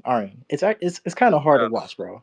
That's what I'm saying. Like, right now, it is. I'll give him like 10 more games. He's still playing this ass. I'm gonna tell him to hang it up, bro. Give him 10 more games. He's only played 4 games. Ariane, I think I'm willing to make a bet here, actually. I don't want to bet, bro. We're Clay gonna looks bet ass. Ariana. Ariana, I'm not $200, putting money up for Clay Thompson, bro. $200, bro. That Clay does not. Why would I? Why would I vote for that? Why would I bet that? What the fuck? That what type of stupid ass? I'm saying I hope he plays better. I'm not saying he's going to play better, bro. What the fuck?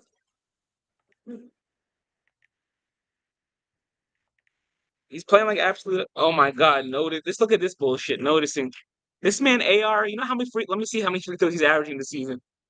Austin Reeves. Let's look at this shit. I'm not. I'm not letting these motherfuckers do this shit.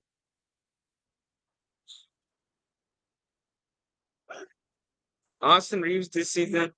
It is more free throws than SJ. He's averaging how many free throws? He's averaging 13 free throws a game.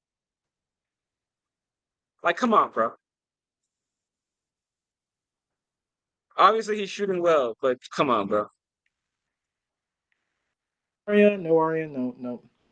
We just can't stay in denial, bro. We just cannot stay in denial. It's not denial. I said he's washed. It's not a denial. I'm just saying I hope he plays better. And But if he like, doesn't play better in the next 10 games, then it's probably cooked. But all right. My we'll bet see. was for No you to more say reason he's to talk improving. about it, bro. He's not on our team. It's okay. It's not He's okay, not on our Ariana. team. It's not okay. This proves Brother, that we he's were not right, on our team. Ariana. Who gives a fuck, bro? All right. Yeah, bro. Shit, he's the one who left. It's okay. Shit happens. Why are you guys so hurt over it though? You know, like, come on, like Clay did you dirty, bro. Yeah, bro. He's off the team now. I don't give a fuck no more. I don't care what he does. Um, Mangel's a Clay. Yeah, I don't even think about Clay no more, bro. And In for you my guys in brain, the it's not chat, even the man. same person. It's no man. Hold on. For you guys in the chat that's saying I'm dumb and stupid and all this shit, bro. I'm just gonna let this shit play out, and I'm gonna rub it in your.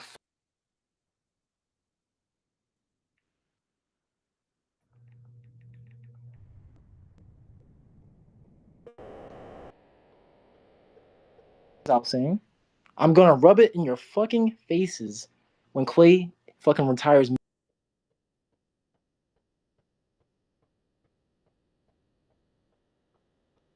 What is this creator? Goddamn it! Stop it, Bro, watch what you're saying. That's why, you little bitch. So humble Benjo. Shut down, the you fuck little up, bitch. Benjo. Are you a fucking creator? Tell me who I am, bro. Benjo, Just hold shut the on. fuck up. Benjo, are you a? You're not even a fucking creator. Benjo, shut the fuck up. I can't hear you, bitch. Benjo, shut the fuck, bro. You're not gonna quiet this down, bro. Clay is washed. Benjo, you're Filipino. Get the fuck out of here, bro. What are we talking about? Exactly. You see, they run off the stage, bro. When Big Bob comes up and starts flexing his fucking muscles, they run off the.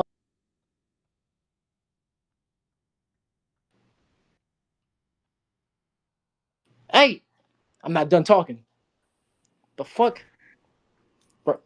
I see a lot of pussies in the chat, by the way. No, I'm not putting no fries in the back. Come up on the stage and get cooked, nigga. Nope, nobody's talking. Matt, tell him to come up on stage. Can y'all? Or is Bob just talking? Where's Urkel? Bro, he ran off, bro. All right, guys, you guys want me to run this shit? Run this shit, Matt. Nobody hear me? What the hell, bro? Yes, we hear you. All right, guys, What are you saying all this bullshit for? For the past 10 minutes, you've been saying shit. let's talk about the Lakers real quick. No, Matt. You don't Fuck know. up, No. Matt, we do that for the Lakers playback. Yeah, get the fuck out of here, We're good Matt. off You that. fat That's the ass. Lakers, bro. Okay, let's talk about the odds real quick. After the first 4 games, our odds to start the season was plus 3,000, I believe, which is like that's like magic range. So like that's pretty bad. We were pretty bad odds was. So we after we beat the Nuggets and now we beat the Grizzlies and the Lakers, our odds are pretty good. 2,000, that's top 6. Yeah, that's top 6. And the Knicks are just there because the East is ass. The Cavs are there because the East is ass. So really, in terms of the teams who are there, it's really we're top 4 because the East not winning shit. But Bro, I that's what that. guarantee you that a Western Conference team is gonna win like the next 3, 4. NBA Yeah, Finals. brother, I the don't East see is the so East bad right winning now, anytime Jay. soon. Jay, it's actually hard to watch, bro. Like, This bro, it's without hard. Jason, bro, Jason Tatum really carried the East. What? Yes, Like the bro. The Celtics Celtics carried the carry the East. Now East, that bro. they're bad. Ugh. And also with Halliburton gone, if Halliburton was there, Oh, they would still Hallie too. probably be one of Hallie the. too. Yeah, but like Hallie's the hurt. team, both of them gone, that shit's ass, bro. Both of their teams are asses. Like, and then And then Giannis, the Bucks, they I don't want. thought the Magic were gonna be better. The Magic are horrible. Their offense is horrible. They can't hit shots. I thought when they added what's it called, Desmond Desmond Bain, Bane, their shooting was gonna be better. That shit's still ass. like them niggas, they're just very dysfunctional. And what people, bro, what the NBA is seeing is Paulo and Franz, they don't fit. Thunder They are just still good. Bro, honestly, I think we're better than the Nuggets. I'm not. no, we're better than we're for sure better than the Nuggets. The Yeah, we're better Nuggets than don't that. want to see us. No, you know what? Obviously, their odds are better. Their odds are better because they have Jokic. But who's We're a better spotlighting me? team Who than the them. fuck is messing with? Bro, who's muting and fucking kicking all this? Who's doing this, bro? Bro, we got a rogue creator, bro. Relax. But all right, this is for the championship or just for standings? This is the chip. Oh, This is the chip odds. Bro, stop fucking with the shit, bro. Bro, have y'all seen OKC schedule? These niggas play straight bums until like mid-November. Jay, bro, you saying that you guys own the Nuggets is one of the most I diabolical didn't say What? lies. nobody said we own them. We said Who we're said better I than them. own the Nuggets? Who said I said when we do we own the say Nobody said this? we Nuggets? own them. I did not say that. Nobody said that, I Gibbs. What the said fuck they you don't talking want about? to. I said they don't want to see us, which they don't. They don't want to see us, Booby Gibbs. Like, what the fuck? Who kicked Booby Gibbs, bro? Stop What are the kicking, bro. When bro, Warriors since odds? Wait, so we've we have played the them second, we have the third best odds in the West to make the we've Western played Conference Final. Jokic and Win. the Nuggets 3 times since we got Jimmy, and we're 2-1. Well, really Yeah, 2-0 because Jokic and them didn't play because one Jimmy of the didn't play. games. The Western Conference. Okay, so we have the third best odds. I think after we beat the Nuggets a couple more times, we'll have better odds than them in the season. Um, The Rockets, bro, they're fucked. They're so cooked, I don't think the Rockets are going to be a good regular season team, but without a point guard, their shit's fucked, bro. I don't and they think they can't make a can win trade for anything another significant. 2 months. You need to make that trade, bro. That disabled trade shit. Yeah, that They, losing Van Fleet was a big loss, and people kept acting like that shit didn't mean nothing. But That shit's like losing Clay almost, like that 1 year, remember? Like when he tore his Achilles. That's how it felt. yeah, It yeah, was like kind of. it's like a big ass But the blow. It's like what the Rockets are fuck do still we good do? though. Like we have to salvage this fucking season. We have to get to the playoffs. But like without our best players, well, you know what I'm saying. Knicks, I think we're better than a lot of teams. I got to see how we look against the Cavs because the Cavs are still. I don't think we've played the Cavs in this new Jimmy era, so we got to see what that looks like. But the Knicks were better than the Knicks for sure. It's just that they have better odds because they're in the East. Um, the Thunder, we got to see what we look like against the Thunder, but they're obviously they just won the chip, so they have better odds. All right, who bro, you got coming out of the East? the Knicks. I don't know, bro. I don't know. I feel like some random team's gonna win the East. That's what Honestly, I'm I'm gonna saying. They're say all like low key ass. Like it might even be Trey Young. hey, no, no, yeah, no, maybe. no. I'm gonna say this, boy. Don't let Milwaukee get up in there. You Ew. think Milwaukee can win it? Like, don't let them be a top 5 seed. Jay might be onto something. Ryan Rollins is coming up, You bro. might not be wrong, bro. The East is pretty ass. Like, bro, if they can get a good first round matchup, bro. I mean, who can really, bro? Let's go. Who can really stop them, bro? Like, they have a bunch Milwaukee of not The that good Knicks though, can bro. Bro, stop them, Giannis. bro. If the Knicks full healthy can The stop them, Knicks are bro. probably the Knicks and Cavs are probably the only team, bro. I'm gonna be honest. Yeah. the thing about the Bucks is they don't get blown. I don't think they're gonna be getting blown out in a lot of games. They're not, And that, bro. But the thing is, I don't think the Bucks can hang with any team in the West, bro. oh yeah, if they make it, they're not winning. They're getting shit stomped.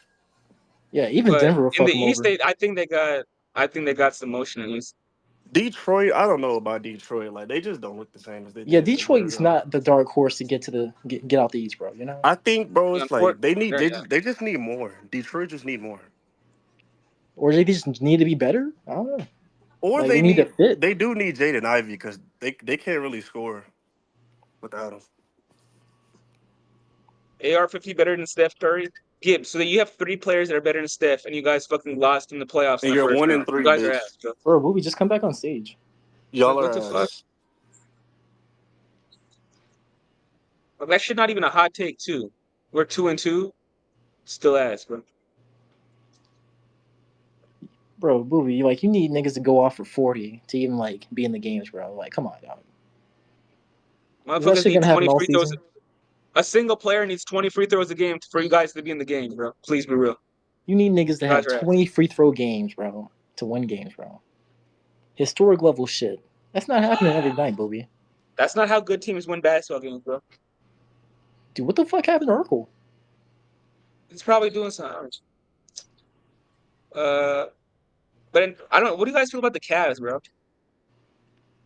They disappointed I me think they missed their last window. season. I I think think they missed their I think window. they're missing. Yeah. What's his name? Who are they missing? Garland? No, they're Garland. missing Darius Garland and Max Strus. Wait, still? Yeah. They're So they were missing Garland that whole playoff, right? Basically the entire playoffs. bro. Ty Jones. What's his name? Not Ty Jones.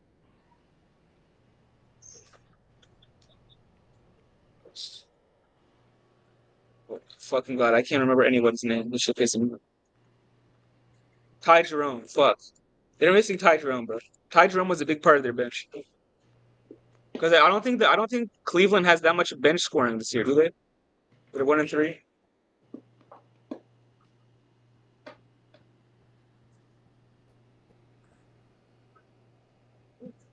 So they lost against they beat Brooklyn. How's their bench looking?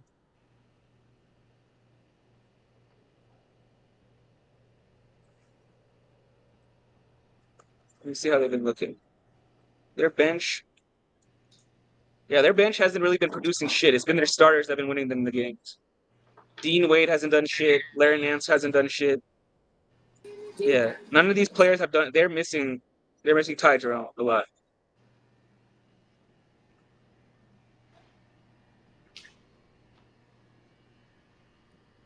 Wait, when was Jerome injured? When was he injured?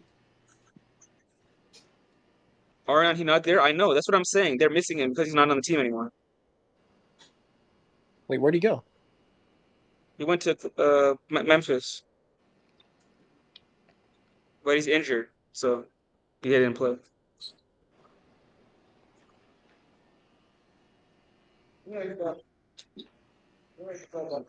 Dead ass. The only team I'm really scared of is the Thunder, bro. Not scared is a bad word. I think they would challenge us a lot because they're the best team in the league. I'm scared of the fucking But Blazers. Nuggets would probably be a tough series, but we win in like 6 or some shit, maybe 7. Nah, bro. What if we match up with the Blazers first round? That might be Houston last year. Maybe. I think I'm not gonna gas that Blazers game too much because we weren't fully healthy. But Plus, those it guys was are their good, home bro. opener. They've Plus, we were on always a been back to fucking back, us bro. up. They've been fucking us up since last year. I know they have been, but I'm not gonna gas it too much. I gotta see that shit. I gotta see that shit consistently. But they're a good team. They're a good defensive team. Yeah. The scary is they don't have Dame yet. Dame's not gonna play this year. I'm scared of some teams because they just like they don't necessarily match up well against us, but they do like step up for our games type shit. Yeah. I don't know. I don't know what teams I'm actually like worried about. Like there's gonna be games where like some role player goes crazy and we get cooked, but Yeah, like what about the I Rockets? want to see what we look like against the Spurs. Spurs is a good team to look at against.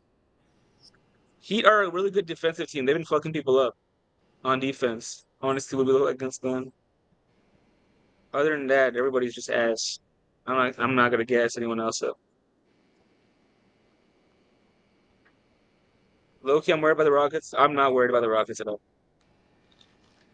They have not been any team that has actual spacing, they have not been doing shit against.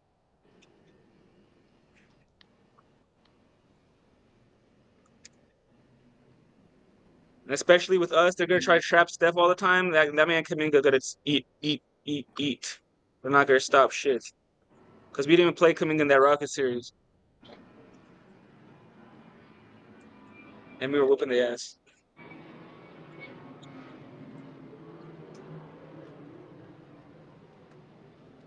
JK owns the Rockets. That's what I'm saying. I think that big lineup of Al, JK, Steph, Jimmy, that shit's eating against the Rockets. That's cooking. That's straight food. I wonder if JK's numbers are gonna make like consistently around 20 this season. Because people got to realize that this man is going to be on Steph's hip the entire game. So Steph could sit in the corner of the court. It's going to be 4-on-4. And then if they're 4-on-4, I think we would match up better against them. It's really gonna be 3-on-4 because they always double Steph wherever he goes. Or yeah, 4-on-3.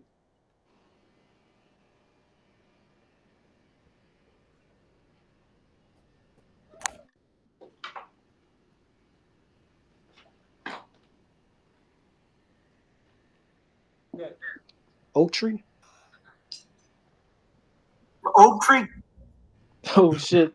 I brought back Irk. Oh, Urkel's back, thank God, bro. What the No, fuck?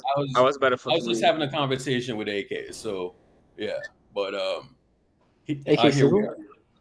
I'm sorry. What did I miss? We were just talking We were about how Watch talking Cole about was. the odds, but we have the 6th best odds to win the championship. We have the 6th best odds. We have the 3rd best odds in the West to win the Western Conference. Can you go back and look at what our odds was like in 2022 or no? Yeah. 2022 odds to win Yeah, the that's odd. NBA championship.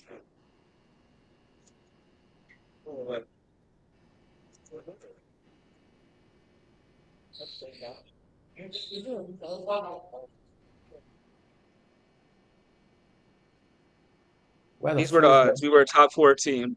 It was Brooklyn, LA, Milwaukee, and then us. So hold on. How do we go from missing the playoffs, then the next season we have the 4th best odds? How does that work? Because they were expecting Clay to come back, and they were just expecting with Clay coming back, we're gonna be back to how we were. That's what they were thinking. You know what people and they were right. They factored in Clay coming back. So I don't think people anticipated us being good right off rip, even without Clay. Yeah, they didn't expect I don't right think off people rip, anticipated but that. they expected us to be good. I don't think they expect us to win a championship though. 4th best odds, and they didn't expect us to win. Obviously, Bro, we weren't favorites, but we had good odds. Well, We had that's very still good pretty odds. high though. They had Milwaukee. That's top 2 in the West, so that's pretty good. Lakers and Brooklyn ahead of us. Bro, Brooklyn was a plus 230 that year. You know what I'm saying? Well, remember that year? There's Kyrie, James, and what's his name? Durant. If you And want their to ask team, my they had opinion, bro, if you want to ask my opinion, I think that that year, like the transition from say 21 to 22, I think that's kind of like 25 to 26. You know what I'm saying? I think it's essentially the same thing now. Yeah, you could argue that. The Bucks were top. I think the Bucks not being considered the best team in the East when they just won a championship is crazy. Well, They fucking considering said how the they got Brooklyn past Nets had better Brooklyn. odds. Nah, bro. That shit's crazy. They just won a chip and they said, I think it was like with KD alone, he was about to pack up the Bucks, bro. So I don't know. LA. Oh, they said LA was gonna win. They had a really good odds to win the chip. They had the 2nd best odds, and they fucking blew that Who shit. LA lose to at the year prior? Was it Phoenix? They didn't make the playoffs. I don't think they made the playoffs. No, it was like no, it was like the 21 playoffs, right? Yeah, Phoenix. This is 21-22. This is 21-20. This is but the I'm season talking we about won the the year chip. prior to 21-22, like 20. They lost 21. to Phoenix. Yeah. So why are they? Yeah, why are they so high? Bro, Gibbs? This man Urkel asked me, "Can you see the 2022 odds?" I brought it up, jackass. That's what happened. So those were the odds that year. He's just And to be comparing honest, the odds from this year to last. I think the end of last year, right? End of last year, we were better than. End of last year, we were better than. End of 2021. Bro, I feel good about it, man. Like last night I was watching the team, bro, and they just look so connected. You know, I felt that way against Denver, but they were just doing stupid shit. Like they were just making stupid shots. You know what I'm saying? So just watching the team, man. 3-1 right now. We lost a road game. Plus 2.2. And now we're gonna play another back-to-back, right? So, you know, I don't even mind these back-to-backs. I kind of hope we just get them out the way, you know, and then we don't have that many on the second half, but it is what it is. But anyways, I'm gonna start up sometime this evening. So I'll chop it up with y'all though. All right. All right.